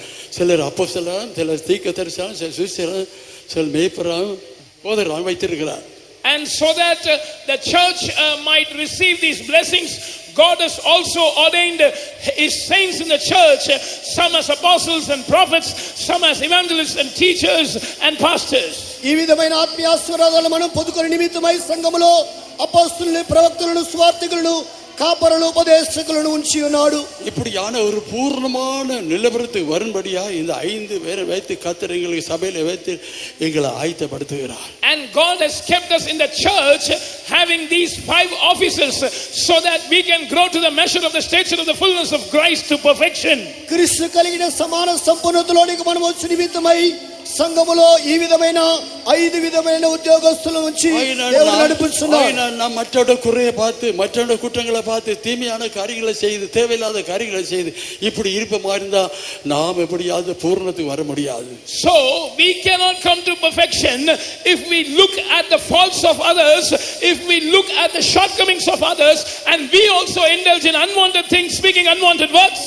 దేవుని ఉద్దేశం ఈ విధంగా ఉండగా సంఘములో వారి యొక్క అపచయాలను కానీ వారి బలహీనతలు మనం చూస్తూ పోయినట్లయితే ఈ సంపూర్ణతలోనికి మనం రాలేము. இந்த சபையின் ஊழியம் பரிசுத்தமாக்கப்படுறது மறைவான ஊழியமா இருக்கிறது. And the ministry of the church is the work of sanctification, which is a hidden work. ఈ యొక్క సంఘం యొక్క పరిశుద్ధపరచబడే క్రియ అనేది மறுக்குగా పరిశుద్ధపరచబడే క్రియ. நாங்க யாருமே எங்கட வல்லமை நாங்க காண்பிக்க மற்றவங்களுக்கு காண்பிக்க விருப்பப்படுறதில்லை. And we do not want to show our power to others. అందు నిమిత్తమే మా శక్తి ఏంటో ఇతరులకు మేము చూపించట్లేదు. எப்பொழுதும் தேவனை தான் வெளிப்படுத்த விரும்புகிறோம். Always we want to show Christ God. ఎల్లప్పుడూ క్రీస్తునే మేము ఇతరులకు బయలుపరచుకోవాలి. கல்வாரியிலே மரித்ததான இயேசு உயிர்த்தெழுந்த இயேசுவை தான் வெளிப்படுத்துகிறோம். We reveal Christ who was crucified on the cross of Calvary, who died and who resurrected. Calvary శిలువలో సిలువేయబడి మరణించి పునరుత్థానం చెందిన ఆ యేసునే మేము బయలుపరచుచున్నాం. இப்படியான ஒரு மறைவான ஊழியத்தை சரி நிமித்தத்தான் உங்களுக்கு ஒருவருட பவுன்ல வந்து படம் எடுத்து அந்த வாட்ஸ்அப்ல படம் எடுத்து போட வேணாம்னு சொல்லி. And because we do a hidden ministry and we tell you don't take videographs and photographs and put it on social media like WhatsApp. ఈ సేవ మరొకటి చేయి సేవ కనుకనే మీరు ఫోటోలు వీడియోలు తీసి వాట్సాప్ లో వేయవద్దని మేము చెప్పేది. பாருங்க, மரிக்க முன்பதாக மரிச்சேன்னு சொல்லி இதுல போடுறாங்க பாருங்க. Before a person is actually dead, they put the news of their demise. எவ்வளவு பெரிய பாவம்! How great a sin is that? ఒక మనిషిని మరణించక మునిపే మాటలు వేస్తున్నారు. ఎంత గొప్ప పాపము! உயிரோட இருக்கிறவங்க மரித்தேன்னு போடுறேன்னு சொல்ல எவ்வளவு பெரிய பாவம்! If you publish the death news of a person who is actually alive, how great a sin is that? కొంతమంది సజీవులుగా ఉండగానే వారు చచ్చిపోయారని చెప్పి వాట్సాప్ లో న్యూస్లు పెడుతున్నారు. ఎంత గొప్ప పాపం! அது அவளுக்கு பெரிய சாபமா மாறும். That will become a great curse to the person who is the cause of it. అది మీకు గొప్ప శాపంగా మారుతుంది. அதாவது எங்கட ஊழியமோ எங்களை குறித்து நான் விளம்பரப்படுத்துறேன். நான் மறுமை இருந்து பரலோக ராஜ்யத்துக்கு சியோன்ல எருசலேம்ல காணபடியாகவே இந்த மறவாயிருந்த ஊழியத்தை செய்து நம்முடைய ஜீவியத்தை கட்டி எழுப்பி நாம் விதமா ஆயத்தப்பட வேண்டிய இருக்கிறது. And this is not a ministry where we want to advertise ourselves. We want to remain hidden and prepare the church of God for the kingdom of God in Zion and New Jerusalem. మేము మా సేవను ప్రసిద్ధపరచుకునడం లేదు గాని మా జీవితాన్ని కట్టి లేపుకొని పరలోకానికి వెళ్ళే నిమిత్తమై మమ్మల్ని మేము సిద్ధపరచుకొనుచున్నాం.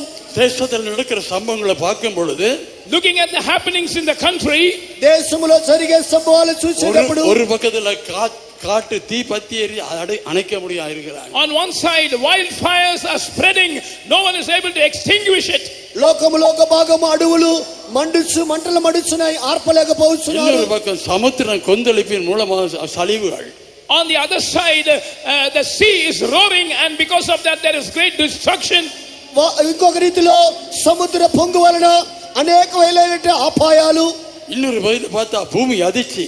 On the other side are earthquakes. మరొక రీతిలో భూకంపాలు. இனி பலத்த காற்று, புயல் காற்று அடித்து வீடுகள் எல்லாம் பிரட்டிட்டு போறதா இருக்கிறது. And on the other side is the hurricane and strong winds throwing around houses. బలమైన తుఫాను గాలులు వీచి ఇళ్ళన్నీ కూడా పడిపోవటం మరొక భాగం. பார்த்தா கொள்ளை ஒரு பக்கம். On the other side are plagues and pestilences. మరొక రీతిలో ఈ విధమైనటువంటి పలు విధాలైనటువంటి వ్యాధులు కలుగుతున్నవి. இன்னொரு பக்கம் பார்த்தா யுத்தம் நடக்கிறது. On the other side is the war. ఇంకొక రీతిలో యుద్ధాలు జరుగుతున్నాయి. இதெல்லாம் 2020 வருஷங்கள் முன்பாக கர்த்தராய் இயேசு சொன்னதான வார்த்தை இன்றைக்கு நிறைவேறி வருகிறது. And what Jesus spoke 2020 years ago approximately is being fulfilled before our eyes now. ఇవన్నీ కూడా 2021వ సంవత్సరం క్రితమే ప్రభు అయిన యేసు చెప్పి ఉన్నాడు. ఇప్పుడు అవి నెరవేర్చబడుతున్నాయి. லூக்கா சுவிசேஷம் 21 அதிகாரத்தில் நீங்க எடுத்து வாசித்து பாருங்கள். கடைசி நாட்களில் நடக்கிற சம்பவங்கள் ஆகினால் நீங்க விழிப்பா இருக்க வேண்டும். Read Luke's Gospel chapter 21, the whole chapter, and it mentions about the happenings in the last days, and therefore you must be vigilant and watchful. చూడండి, లూకా సువార్త 21వ అధ్యాయం మీరు చదివినట్లయితే ఈ చివరి దినాల్లో జరిగే సంభవాలన్నీ యేసు ఆ కాలములోనే బోధించి ఉన్నాడు. ஆகினால் விசுவாசிகள் ஆகிய நீங்கள் இவ்விதமாக ஜாக்கிரதையா விழிப்பா இருந்து கர்த்தருக்குள்ள நாம் ஆயத்தப்பட வேண்டி இருக்கிறது. And therefore you believers must be watchful, you must be sober and vigilant and prepare for the coming of the Lord. అందువల్ల విశ్వాసస్తులైనటువంటి మీరు మెలకువగలవారై ప్రార్థించి రాకడకి సిద్ధపడవలసి ఉన్నది. நம்முடைய நம்பிக்கையும் வாஞ்சையும் நமது ஆண்டவராய் இயேசு வரும் பொழுது அவருடைய மகிமையில் எடுத்துக்கொள்ளப்பட வேண்டும். Our hope and desire is that when our Jesus comes, we must be caught up with him in glory. మన నిరీక్షణ సంతోషం ఏమంటే మన ప్రభువైన యేసు మధ్య ఆకాశములో ప్రత్యక్షమైనప్పుడు మనమందరము ఆ రాకడలో ఎత్తబడవలెను. மாத்திரமல்ல விசுவாசிகளும் எடுத்துக்கொள்ள அதுக்காகத்தான் கண்டிப்பாக உபதேசங்களை கொடுத்து கண்டிக்கிறதா இருக்கிறது. And not just the servants of God, even the believers must be caught up, and that is why we are strict in teaching the doctrines and we are strict in our dealings. ఈ ప్రభు రాకడలో దేవుని సేవకులు ఎత్తబడితే మాత్రమే చాలదు, విశ్వాసులందరూ ఎత్తబడాలనేదే మా ఉద్దేశమైనందున వారిని ఉపదేశించి ఖండించి బోధించుచున్నాం. నరకத்தில் கிடந்து வேதனைப்படவனும் சதா காலம் வேதனைப்படவனும் ஆறுதல் இல்லை, விடுதலை இல்லை. Or else you would have to be in hell and be tormented forever. There will be no source of comfort or rest. నరకానికి వెళ్ళినట్లయితే అక్కడ యుగ యుగములు వేదన పరచబడుదురు అక్కడ ఆదరణయో ఓదార్పో దొరకదు. பரலோக ராஜ்யத்தில் நித்திய ராஜ்யத்தில் அங்கே எந்த கண்ணீரும் கிடையாது, கவலையும் கிடையாது, பசியும் கிடையாது, பட்டினியும் கிடையாது. எப்பொழுது என்றென்றைக்கு நித்தியமாக தேவனோடு கூட சந்தோஷம் அனுபவிக்கிறதா இருக்கிறது. But in the kingdom of heaven, in the eternal kingdom of God, there are no tears, there is no curse or sorrow or pain or grief. Forever you can be with God and experience eternal joy and ecstasy. పరలోక రాజ్యములైతే దుఃఖమైన ఏడ్పైన వేదైన కన్నీరైన లేదు గాని నిత్యం వారు సంతోషించి ఆనందించుదురు. ஆகிய அவங்கள சபையில சேர்க்கிறதுக்கு இல்ல, பரலோக ராஜ்யத்தில் நீங்கள் காணப்படும் அதுவே இயேசு பரலோகத்தை விட்டு பூமிக்கு வந்தார். We do not just want you to make to be made a member of this church.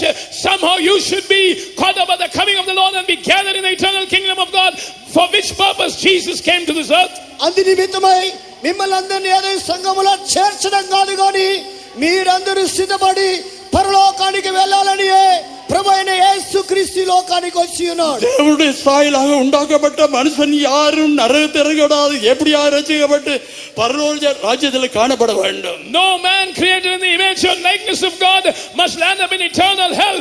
Somehow they must be saved and be seen with God in his eternal kingdom. యేసు ఎవరో అని చూడగోర వచ్చిన వారందరూ కూడా రక్షణ పొంది ఏ విధముగా వారు సిద్ధపడి పరలోక రాజ్యములో చేర్చబడాలనేది దేవుని ఉద్దేశం. மனம் திரும்பி பாவ மன்னிப்புக்கு ஞானஸ்தானம் பெறாம இருந்தால் தேவனுடைய வார்த்தை கீழ்ப்படிந்து முழுக்க ஞானஸ்தானத்தை பெற்றுக்கொள்ள, அப்பொழுது உங்களுக்கு பெரிய ஒரு விடுதலை கிடைக்கும். For that, if you have not yet repented and have not yet obeyed the counsel of God and taken waters of baptism, repent today and obey the counsel of God and take water baptism, and then you will have a deliverance. మీరెవరైనా పాపం నుండి విడుదల పొందాలని కోరినట్లయితే ఈ వాక్యం చెప్పినట్లుగా மாறு மனசு பொந்தி பாப்திசம் பொந்திடி அப்படி మీరు విడుదల చేయబడుదురు. இதை பெற்றுக்கொள்ளும்போது தேவன் பரிசுத்த ஆவியினால நிறைக்கிறவராய் இருக்கிறார். When you take water baptism, the Lord will fill you with his Holy Spirit. మీరు పరిశుద్ధాత్మ పొందినప్పుడు దేవుడు బాప్తిసం పొందినప్పుడు పరిశుద్ధాత్మతో దేవుడు మిమ్మల్ని నింపును. పరిశుద్ధ பெறாம இருந்தா இப்பொழுதே பெற்றுக்கொள்ளுங்கள். If you have not received the Holy Spirit, receive him right now. పరిశుద్ధాత్మని ఇప్పుడు మీరు పొందుకుండా ఉన్నట్లయితే ఇప్పుడే మీరు పొందుకోండి. மாம்சமான யாவர் மேலும் என் ஆவியை ஊற்று என்று தேவன் வாக்கு கொடுத்திருக்கிறார். The Lord has promised, saying, behold, I will pour forth my spirit upon all flesh. సర్వ శరీరుల మీద నా ఆత్మను కుమ్మరిస్తున్న దేవుడు వాగ్దానం చేసి ఉన్నాడు. அந்த ஆவியின் மூலமாக when that spirit comes and fills you, ఆ ఆత్మ ద్వారా அந்த 7 ஆசீர்வாதங்களை தந்து, through the spirit he will give that 7 blessings to you. ఆ 7 ఆశీర్వాదాలను అనుగ్రహించి நேற்று முந்தின நாள் கேள்விப்பட்ட மணவாட்டியை போல மாற்ற விரும்புகிறார். And as we heard in the past days, he wants to make us his bride. నిన్న ముందు దినములో ఉన్నట్లుగా దేవుడు మనల్ని పెండ్లి కుమార్తెగా మార్చగోరుస్తున్నాడు. అయినా இன்றைய ராத்திரி உங்களை ஒப்பு கொடுங்கள். Therefore this night surrender yourself. உங்களை சபையில சேர்க்கிறோம்னு சொல்லி நாங்க அது கேட்கல, உங்களை பரலோக ராஜ்யத்துல கொண்டு போய் சேர்க்கணும், அதுவே எங்களோட வாஞ்சியா இருக்கிறது. We do not want to make you just a member of this church. We want you to be taken to the kingdom of God, and that is our desire. మీరేదో వచ్చి ఈ సంఘాల్లో చేర్చబడాలనేది మా ఉద్దేశం కాదు కానీ మీరు పరలోక రాజ్యములో ప్రవేశించాలి, அதே మా ఉద్దేశమై ఉన్నది. சகேயு இயேசு எப்படிப்பட்டவர் என்று பார்க்க ஆசைப்பட்டவள நீங்கள் அந்த வாஞ்சியோட காணப்படுங்கள். இயேசு நீங்க காண்பீங்க, உங்களோட பேர் சொல்லி அழைப்பார். Like Zacchaeus had the desire to see who Jesus was, be seen with that desire and the Lord will fulfill it. He will call you by name. ఈ విధంగా యేసు ఎవరో చూడగొరొచ్చిన జక్కయ్యలో తన ఉద్దేశాన్ని నెరవేర్చినట్లు మీలో కూడా దేవుడు తన ఉద్దేశాన్ని నెరవేర్చును. அப்படியானா எல்லாரும் எழுந்து நிற்போம். If that be so, all of us, let me stand up. நான் இயேசு வரைக்கும் அவரோட நான் காணப்பட வேண்டும். I must be seen with Jesus that is coming. యేసు యొక్క రాకడలో ఆయనను చూడ మనమందరం ఆయన రాకడలో కనబడాలి. அந்த சகேயு இயேசு எப்படிப்பட்ட பார்க்க விரும்ப போல நானும் பார்க்க வேண்டும். Like Zacchaeus had the desire to see Jesus who he was, I also want to see Jesus. జక్కయ్య యేసు ఎట్టి వారో ఏ విధంగా చూడగోరి ఉన్నారో మనమును ఆ యేసు ఎట్టి వారో చూడాలి. தேவனுடைய மகிமையின் சாயல் உங்களுக்குள்ள உருவாக்க தேவன் விரும்புகிறார். The Lord wants to create his glorious image in you. దేవుని యొక్క అదే మహిమ స్వరూపం మీలో కలుగచేయ దేవుడు కోరుచున్నాడు. இதுவரைக்கும் உங்களுடைய ஜீவிதத்தில் இழந்து ஆவிக்குரியத்தில் இழந்து போனது இல்லாத மறுபடியும் பெற்றுக்கொள்ளுங்கள். All the spiritual experiences that you have lost till now, receive them once again. అందువలన మీరు ఏ ఆత్మీయ అనుభవాలు కోల్పోయారో వాటన్నిటిని తిరిగి పొందుకొనుడి. விடுதலை பெற்றுக்கொள்ளுங்கள். Receive deliverance. విడుదల పొందండి, சுகத்தை பெற்றுக்கொள்ளுங்கள். receive healing. స్వస్థతను పొందండి. இயேசு உங்களை விடுதலை இருக்கிறார். Jesus is the one who delivers you. యేసు మిమ్మల్ని విడిపించుచున్నాడు. ஆண்டவரே என்னை ரட்சியும். Lord, save me. ప్రభువా నన్ను రక్షించు. தேவனே என்னை ரட்சியும். God, save me. ప్రభువా నన్ను రక్షించు. என்னை விடுதலை ஆக்கும். Deliver me. నన్ను రక్షించుము. உங்களுடைய சத்தம் கேட்கும் வரைக்கும் கர்த்தர் இயேசு கிரியை செய்ய முடியாது. Till Jesus hears your voice, he cannot walk. నీలో నుండి స్వరం ఎత్తి నీవు పలికేంత వరకు యేసు నీకు సహాయం చేయలేడు. இயேசு உங்களுடைய சத்தத்தை கேட்டு விடுதலையாக்க விரும்புகிறார். Jesus wants to hear your voice and to deliver you. యేసు మీ నోటి నుండి వచ్చే శబ్దము ద్వారా ஒரு విడుదల చేయకోరుచున్నాడు. ஒரு குருடன் வழியில பிச்சை கேட்டு கொண்டிருந்தான். Once a man was begging by the wayside, he was blind. ఒక దినమందు భిక్షమెత్తు ఒకడు మార్గ మధ్యలో ఉండి ఉన్నాడు. அவன் கேள்விப்பட்டிருப்பான் போல இயேசு கண்களை குருடானவளை சுகமாக்குறன்னு சொல்லி கேள்விப்பட்டிருப்பான் போல. Perhaps he had heard that Jesus heals the blind and gives them sight. ఒకవేళ యేసు స్వస్థపరిచుదురని అతడు ఉండి ఉండవచ్చును. அந்த பிச்சை கேட்டு கொண்டிருந்த மனுஷன் இவள் கூட்டமா போற சத்தத்தை கேட்டா யார் போறன்னு கேட்டான். That man who was begging for alms, when he saw that voice of people passing by, he asked, who is passing by here? భిక్షమెత్తుచున్న అతడు ఆ దారిలో ఏ జనసమూహం పోవచ్చుండగా ఎవరు వెళుతున్నారు అడిగినాడు. இயேசு போறன்னு கேள்விப்பட்ட சத்தம் வைக்கிறான். இயேசுவே தாய்க்கு எனக்கு இறங்குன்னு கேட்க. When he got the answer that Jesus is passing by, immediately he shouted, Jesus, thou son of David, have mercy on me. నజరేయుడైన యేసు మార్గంలో వెళుతున్నాడని చెప్పిన వెంటనే నజరేయుడైన యేసు నన్ను కరుణించుమని అడిగినాడు. அருகில இருந்தால் அவன் அதட்டினான், சத்தப்படாத. Those who were nearby him shouted saying, don't shout. அவனுக்கு தேவை அந்த குருட்டாட்டத்தில் விடுதலை பெற வேண்டும். But he wanted to be restored of his sight. అతడు కేకలు వేయగా వారుకొండు పడి ఉన్నారు. అయితే అతడు చూపు పొంద కోరి కేకలు சத்தத்தை వేస్తున్నాడు. உயர்த்தி கொண்டே இருந்தான். He lifted up his voice అతడైతే furthermore. ఎక్కువగా కేకలు వేయిచుండెను. இயேசு உனக்கு என்ன வேணும் என்று கேட்டான். Jesus asked him, what should I do to you? యేసు నేను ఏమి చేయాలని కోరుచున్నావని అడిగాడు. பார்வை அடைய வேண்டும். He said, I want my sight to be restored. నేను చూపును அதே పొందవలెను. இயேசு இன்றைக்கு உங்கள் மத்தியில் இருக்கிறார். That same Jesus is in our midst today. అదే యేసు మీ మధ్యలోనే உங்களோட ఉన్నాడు. தேவை எதுவா இருக்கோ அதை இயேசுவை நோக்கி கூப்பிடுங்கள். Whatever might be your need, call out to Jesus. ఈ యొక్క అవసరత ఏదైనా యేసుని అడగండి. இயேசுவே நான் பாவியா இருக்கிறேன். Jesus, I'm a sinner. యేసు నేను పాపినై இயேசுவே ఉన్నాను. நான் பாவியா இருக்கிறேன். Jesus, I'm a sinner. యేసు నేను పాపినై எந்த ఉన్నాను. பாவத்திற்கு மன்னியும். Forgive me my sins. నా పాపాలు క్షమించుము. எனக்கு சுகத்தை தாரும். Give me healing. నాకు స్వస్థత எனக்கு ఇవ్వు. விடுதலை தாரும். Give me deliverance. నాకు విడుదల ఇవ్వు. பிசாசுன போராட்டத்தின் விடுதலை தாரும். Give me deliverance from the oppression of the devil. సాతాను పోరాటము నుండి నాకు எனக்கு విడుదల சமாதான దయచేయము. சந்தோஷத்தை தாரும். Give me peace and joy. నాకు సంతోష సమాధానం ఇవ్వు. ஆமென். உங்களுடைய சத்தத்தை உயர்த்துங்கள். Lift up your voice. మీ స్వరమెత్తుడి. இயேசு கேட்க போறார். Jesus is hearing it. యేసు విడిపించు உங்களுடைய దొంగిలించాడు. சத்தத்தை கேட்டு விடுதலை ஆக்க போறார். Jesus is going to hear your voice and set you free. శబ్దము విని యేసు విడుదల చేయ నిమిత్తమై உங்களுடைய దగ్గరికి சத்தத்தை వెళ్ళినాడు. உயர்த்துங்கள். Lift up your voice. இயேசுவை நோக்கி கூப்பிடுங்க. Cry out to Jesus. యేసుని చూసి మొరపెట్టండి.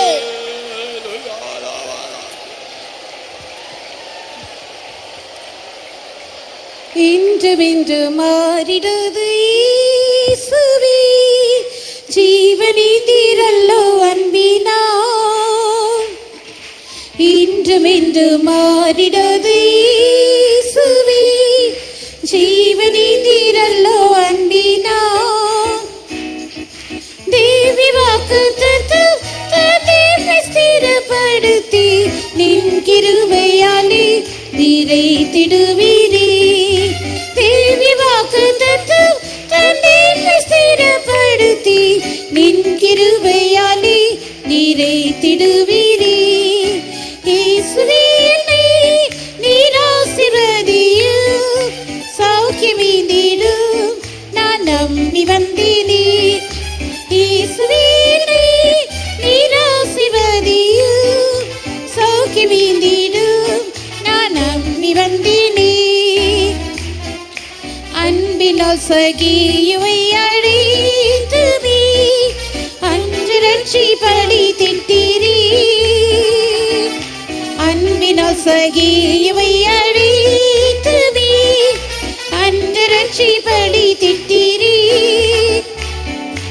இன்று யான் பெறவே அம்மானிட சந்தோஷமே நின் கிருபையாலே நிறைத்திடுவீரே இன்று யான் பெறவே அம்மானிட சந்தோஷமே நின் கிருபையாலே நிறைத்திடுவீரே இயேசுவே நீர் ஆசீர்வதியும் சௌக்கியமீந்திடும் நான் நம்பி வந்தேனே இயேசுவே நீர் ஆசீர்வதியும் சௌக்கியமீந்திடும் நான் நம்பி வந்தேனே இயேசுவே நீர் ஆசீர்வதியும் சௌக்கியமீந்திடும் நான் நம்பி வந்தேனே இயேசுவே நீர் ஆசீர்வதியும் சௌக்கியமீந்திடும் நான் நம்பி வந்தேனே இயேசுவே நீர் ஆசீர்வதியும் சௌக்கியமீந்திடும் நான் நம்பி வந்தேனே இயேசுவே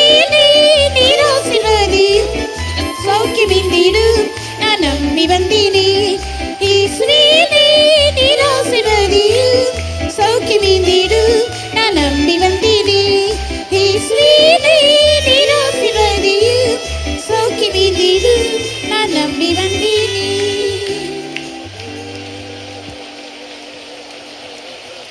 Amen. Tonight we heard about Zacchaeus, how he sought Jesus, and then when Jesus our Lord came to his house, he came to that place, he received salvation. He said, half of my goods I give to the poor. If I've taken anything by a false accusation, I restore fourfold. The Lord said, this day is salvation come to this house, for as much he is also the son of Abraham. இன்றைக்கு இரவு நாம் சகேயுவை குறித்து கேள்விப்பட்டோம். இயேசு எப்படிப்பட்டவரோ என்று பார்க்க அவன் ஆசையாயிருந்தான். நான் உன்னுடைய வீட்டில் இன்றைக்கு வந்து தங்க வேண்டும் என்று இயேசு சொன்னபோது அவன் தன்னுடைய பாவங்களுக்காக மனம் திரும்பினவனாக, நான் என்னுடைய ஆஸ்தியில் பாதியை ஏழைகளுக்கு கொடுக்கிறேன், யாரிடத்திலாவது எதையாகிலும் அநியாயமாய் நான் வாங்கினதுண்டானால் அதை நாளத்தனையாய் திருப்பி கொடுக்கிறேன் என்று அவன் சொன்னபோது, இதோ இன்றைக்கு இந்த வீட்டுக்கு ரட்சிப்பு வந்தது, இவனும் ஆபிரகாமுடைய குமாரனா இருக்கிறானே என்று இயேசு அவனை பார்த்து சொன்னார். జక్కయ్య యేసు ఎవరని చూడగోరినప్పుడు యేసయ్య అతన్ని పిలిచి, నేడు నేను నీ ఇంట ఉండవలసి ఉన్నది అని చెప్పిన వెంటనే ఆయన ఇంటికి వచ్చినప్పుడు తన పాపములు ఒప్పుకొని ఎవరి దగ్గర అన్యాయంగా తీసుకున్నట్లయితే 4 గంటలుగా నేను ఇచ్చి వేస్తా అని చెప్పినప్పుడు యేసయ్య నిజంగా ఇతడు అబ్రహాము కుమారుడే, ఈ ఇంటికి రక్షణ వచ్చినదని యేసు చెప్పెను. Oh, even this evening the Lord is speaking to us through this word. Yes, Abraham believed God, it is counted as, imputed as righteousness. The righteous, all those who seek God, will not lack any good thing. The righteous God will never forsake him. ஆம், இன்றைக்கு இரவு தம்முடைய வார்த்தையை கொண்டு தேவன் நம்மோடு பேசி இருக்கிறார். ஆபிரகாம் தேவனை விசுவாசித்தான், அது அவனுக்கு நீதியாக எண்ணப்பட்டது. அப்படி கர்த்தருடைய வார்த்தையை விசுவாசித்து நீதிமான்கள் ஆக்கப்படுகிறவர்கள், அவர்கள் எந்த நன்மையும் அவர்களுக்கு குறைவுபடாது. கர்த்தர் அவர்களை ஒருபோதும் கைவிட மாட்டார். అబ్రహాము దేవుడి మాటలు విన్నాడు, విశ్వసించి ఉంటున్నాడు, అతడు నీతిమంతునిగా తీర్చబడి ఉంటున్నాడు. నీతిమంతులు ఎన్నడూ కూడా సిగ్గుపడకుండా దేవుడు వారిని కాపాడుచుంటున్నాడు. Oh, tonight the Lord is sending his blessing upon all of us. He satisfies our mouth with good things. Oh, as we begin to praise God, all his blessings are coming upon us. இன்றைக்கு இரவு நம்ம எல்லாரையும் தேவன் ஆசீர்வதிக்கிறவராய் இருக்கிறார். நம்முடைய வாயை நன்மையினால் அவர் நிரப்புகிறார். நாம் அவரை துதிக்கும் போதே அவர் நம்முடைய வாயை நன்மையினால் நிரப்பி நம்மை நன்மையினால் திருப்தியாக்குகிறவராய் இருக்கிறார். దేవుడు మన మధ్యలో ఆశీర్వదించడానికి వచ్చింటున్నాడు. ఆయన మేళ్ల చేత మనం తృప్తిపరుచున్నాడు. ఎప్పుడైతే నువ్వు విశ్వసిస్తున్నావో అనేక మేళ్ల చేత నింపుచున్నాడు. Oh, tonight the Lord is also sending his anointing. He is causing his love to fill our hearts, to make us rooted and grounded in his love.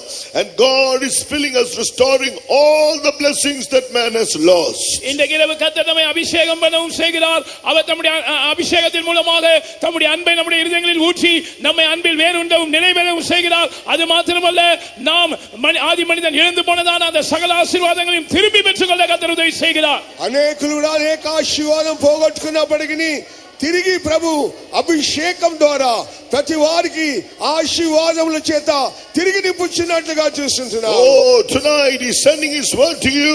He's sending his blessings to each one of us. இன்னைக்கு இரவு தம்முடைய செங்கோலை அவர் உங்களுக்கு அனுப்புகிறார். தம்முடைய ஆசீர்வாதங்களை நம்ம எல்லார் மேலும் அவர் அனுப்பி கொண்டிருக்கிறார். దేవుడు ఆశీర్వాదం నీ మీద ఇప్పుడు కుమ్మరిస్తున్నాడు. అనేక మేళ్ల చేత నింపుచున్నాడు. Now we are going to be filled with his love to the Holy Spirit. இப்பொழுது பரிசுத்த ஆவியின் மூலமாக நாம் அவருடைய அன்பினால் நிரப்பப்பட போகிறோம். పరిశుద్ధాత్మ ద్వారా దేవుని యొక్క ప్రేమ చేత Speak in tongues. அந்நிய பாஷைகளில் பேசுங்கள். అందరి నోరి అన్య భాషలు మాట్లాడు. Believe his word. அவருடைய வார்த்தையை விசுவாசியுங்கள். ఆయన మాట నమ్ముడి. Accept the word of God. He is restoring you. தேவனுடைய வார்த்தையை ஏற்றுக்கொள்ளுங்கள். அவர் உங்களை சீர்படுத்துகிறார். ఆ యొక్క మాటలను అంగీకరించినప్పుడు ఆయన నీకు మేలు చేయుచున్నాడు. Oh, the Lord, he doesn't forsake the righteous. He's justifying you by faith. கர்த்தர் நீதிமானை ஒருபோதும் கைவிடுகிறவர் அல்ல. விசுவாசத்தினால் உங்களை அவர் நீதிமான்களாக்கி கொண்டிருக்கிறார். నీతిమంతులు ఎన్నడూ కూడా దేవుడు చేయవిడిచాడు. నువ్వు నమ్మినట్లయితే నీతిమంతులుగానే మారుస్తున్నాడు. Oh, be strengthened in a man through his love. Receive that anointing. அவருடைய அன்பினால் உங்களுடைய உள்ளான மனுஷனில் வல்லமையாய் பலப்படுத்தப்படுங்கள். அந்த அபிஷேகத்தை பெற்றுக்கொள்ளுங்கள். ఆ యొక్క అభిషేకం ద్వారా నీ అంతరంగ పురుషుని బలపరుస్తున్నాడు కనుక నువ్వు అభిషేకం పొందుకో. We only have 2 or 3 minutes left. 2 அல்லது 3 நிமிடங்கள் மாத்திரமே நமக்கு முன்பாய் மீந்திருக்கிறது. 2-3 నిమిషాలు మాత్రమే. He is restoring you. அவர் உங்களை திருப்பி கொண்டு வருகிறார். దేవుని తిరిగి తీసుకొని వస్తున్నాడు. He is bringing salvation to you as you repent. நீங்கள் மனம் திரும்பும்போது அவர் உங்களுக்கு ரட்சிப்பை கொண்டு வருகிறார். నువ్వు మారు మనసు పొందిన వెంటనే రక్షణలో తీసుకొస్తున్నాడు. Oh, he is calling us his friends. அவர் நம்மை அவருடைய சிநேகிதர் என்று அழைக்கிறார். దేవుడు తన రెక్కలు చాపుచున్నాడు. Speak in tongues, receive his fullness. அந்நிய பாஷைகளில் பேசி அவருடைய நிறைவை பெற்றுக்கொள்ளுங்கள். దేవుడు నిన్ను నింపుచున్నాడు అనేక మేళ్ళ Be చేత. steadfast in the faith. அவர் நம்மை விசுவாசத்தில் உறுதிப்பட்டவர்களாய் மாற்றுகிறார். దేవుడు మన విశ్వాసం స్థిరపరుస్తున్నాడు.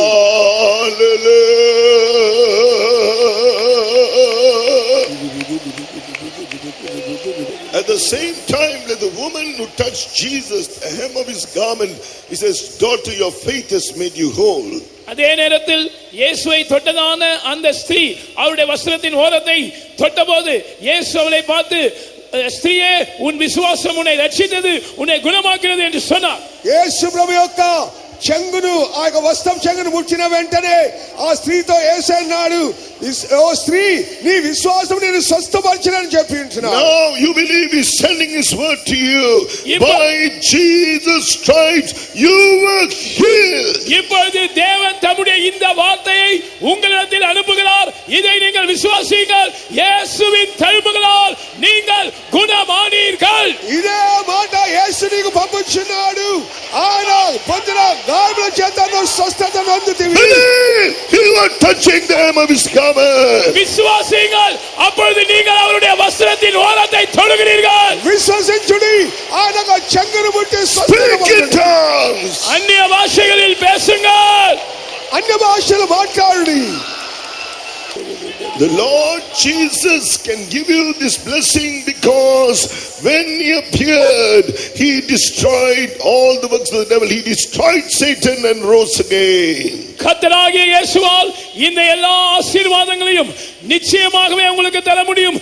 ஏனென்றால் இயேசு இந்த உலகத்தில் வெளிப்பட்ட போது அவர் பிசாசின் கிரியைகளை அழித்தார். அவர் மரித்து உயிர்த்தெழுந்திருக்கிறார். సాతానుడు ఆ యొక్క శక్తి వచ్చినప్పుడు యేసయ్య కలువారి ద్వారా వాని తలని చితకగొట్టినాడు. అందుకొరకే నీకు అన్ని ఆశీర్వాదములు సిద్ధపరిచి ఉన్నాడు. Jesus is in our midst as the Lord, our healer. நம்முடைய பரிகாரியாகிய கர்த்தராக இயேசு நம்முடைய மத்தியில் இருக்கிறார். మన స్వస్థపరిచి యేసు మన మధ్యలో సంచరిస్తున్నాడు. If you believe, he says, according to your faith, be it unto you, by his stripes you are healed. நீங்கள் விசுவாசித்தால் நீ விசுவாசிக்கிறபடியே உனக்கு ஆக கடவுது என்று அவர் சொல்லுகிறார். அவருடைய தழும்புகளால் நீங்கள் குணமானீர்கள். స్వస్థత కలుగును. ఆయన పొందిన గాయముల చేత నీకు స్వస్థత ఉన్నది. The power of God is destroying every power of the devil against you right now. இப்பொழுது உங்களுக்கு விரோதமாக இருக்கிற பிசாசின் சகல கிரியைகளையும் தேவனுடைய வல்லமை அழிக்கிறது. ఇప్పుడు నీకు విరోధంగా ఉన్న సాతాను క్రియలని యేసు యొక్క శక్తి వాటిని నిర్మూలన చేయుచున్నది. 2 or 3 more minutes speak in tongues. 2 அல்லது 3 நிமிடங்கள் மாத்திரம் அந்நிய பாஷைகளில் பேசுங்க. అందుకనగా అన్ని భాషలు మాట్లాడండి. Amen. For all that the glorious, for all his glorious counsels that the Lord revealed unto us, even tonight. Oh, the Lord Jesus went about cities and villages, preaching the gospel and showing the good tidings of the kingdom of God. And our Lord Jesus even tonight walked in our midst to declare those counsels. Shall we praise God? ஆமென். தேவன் நம்முடைய மத்தியில் நடப்பித்த அவருடைய மகிமையான கிரியைகளுக்காக, நம்முடைய மகிமையான ஆலோசனைகளை நமக்கு பகிர்ந்து கொடுத்ததற்காக, கர்த்தராகிய இயேசு இந்த பூமியில் இருந்தபோது அவர் பட்டணங்கள் தோறும் கிராமங்கள் தோறும் சென்று சுவிசேஷத்தை பிரசங்கித்து ராஜ்யத்தின் நற்செய்தியை அறிவித்தது போல இன்றைக்கு அவர் வெளிப்படுத்தினதான அவருடைய எல்லா நற்செய்தியாகிய சுவிசேஷத்துக்காக நாம் கர்த்தரை ஸ்தோத்திரிப்போம். యేసు ప్రభు ఈ లోకంలో సంచరిస్తున్న కాలంలో అనేకులకు మేలు చేసినట్లుగా నువ్వు పోగొట్టుకున్న కార్యములన్నీ కూడా ఈ రాత్రి వేళ విశేషమైన అమూల్యమైన మాటల ద్వారా తిరిగి దేవునికి ఇచ్చినాడు కనుక దేవునికి స్తోత్రం చేద్దాము. Lord, we praise you. Thank you, Lord, for your glorious presence of God, for your glorious counsels. Lord, we praise you. Thank you. Hallelujah. For strengthening his servant to declare his counsel. Yes, even tonight, the Lord says, oh yes, we are also those who are called to be justified by faith. Those who are called to believe in him, that he may impute righteousness unto us. Oh, he wants to restore all that man has lost. Oh, and that is why he's sending his word first of all. And then he's sending his anointing, strengthening us mightily in inner man, that we should be rooted and grounded in his love. Oh, then nothing is going to shake us. We are going to grow in that faith. We are going to grow in that love. We are going to grow seeking the Lord like Zacchaeus sought the Lord. We are not going to lack any good thing. The righteous, oh yes, will never be forsaken by the Lord. When Jesus comes, he is going to prepare us, make us perfect, bring us to the fullness of the measure of the stature, or the measure and stature of the fullness of Christ through the fellowship of the apostles. Oh, and finally we are going to be perfect as he is. We are going to be caught up when Jesus comes to be in that eternal kingdom. Shall we praise him? நம்முடைய ஆலோசனைகளை வெளிப்படுத்தும்படியாக இந்த இரவில் மெய்யாகவே நம்முடைய பரிசுத்தவானை தேவன் பலப்படுத்தினார்.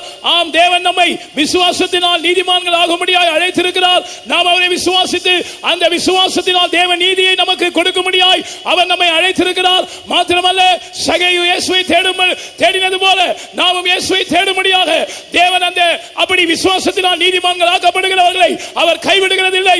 அவர்களுக்கு ஒரு நன்மையும் குறைபடுவதில்லை. மாத்திரமல்ல, முதலாவது தேவன் விசுவாசம் உண்டாகும்படியாய் தம்முடைய வார்த்தை அனுப்புகிறார். அதைத் தொடர்ந்து நம்முடைய பரிசுத்தாவினால் தம்முடைய அன்பை நம்முடைய உள்ளத்துக்குள் அனுப்பி நாம் அவருடைய அன்பில் வேறுண்டவும் நிறைவேறவும் செய்கிறார். மாத்திரமல்ல, அந்த அன்பில் நாம் வளரப் போகிறோம், விசுவாசத்தில் வளரப் போகிறோம்.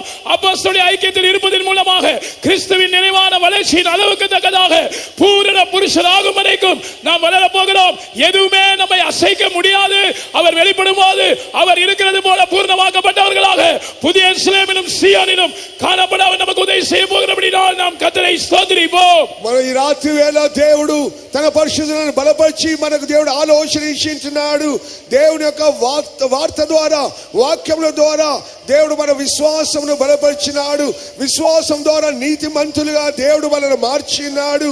అదే విశ్వాసం ద్వారా దేవుని యొక్క మహిమను చూచుటకును, మన అంతరంగ పురుషుల్లో బలం పొందుటకు దేవుని యొక్క ప్రేమ చేత నింపి ఉంచినాడు. అదే యొక్క సియోను యెరూషలేముగా మనల్ని మార్చుటకు గాను దేవుడు సమస్తమును కూడా మన కొరకు చేసినాడు. ఈ రాత్రి వేళ దేవుడు తన వార్త ద్వారా మనందరూ కూడా ఆ యొక్క మహిమ గల ఆ యొక్క సన్నిధికి సిద్ధపరిచినందుకే దేవునికి స్తోత్రం చేయడము. Hallelujah.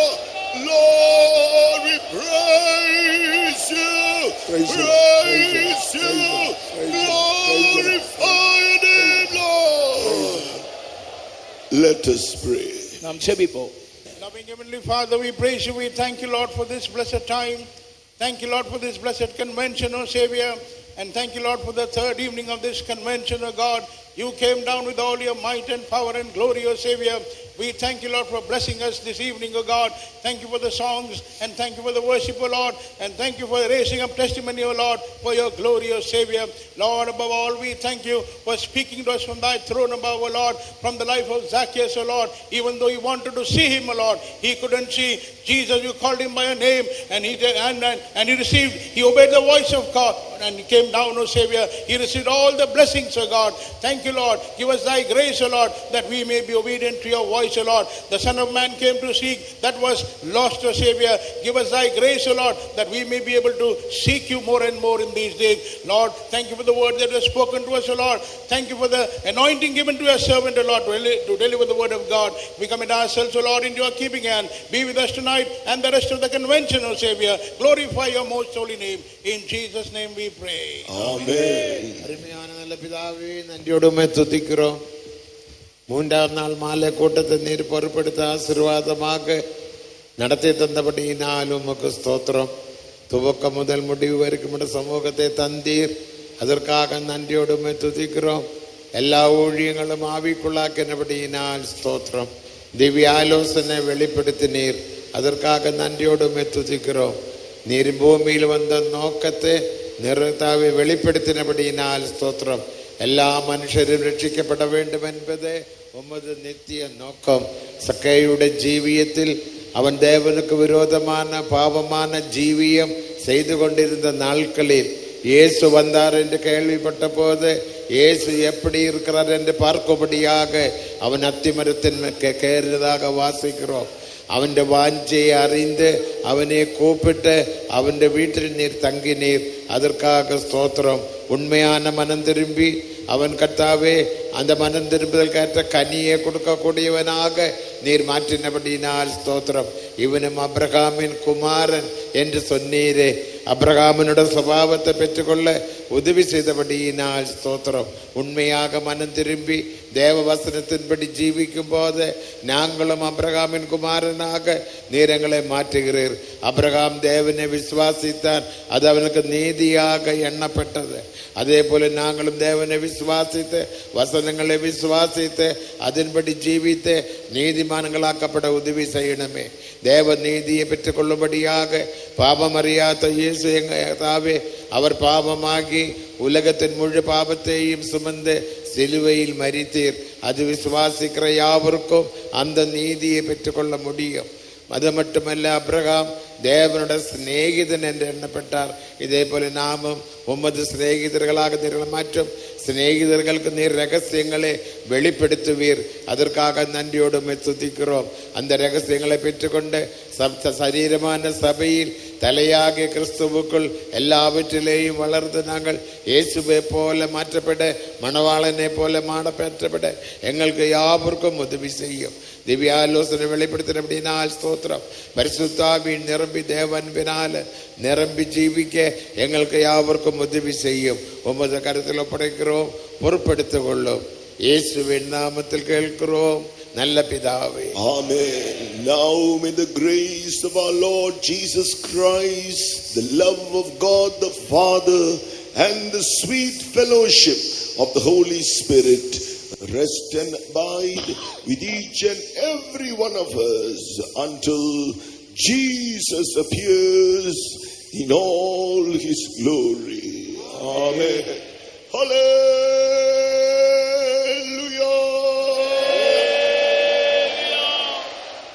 God bless you all.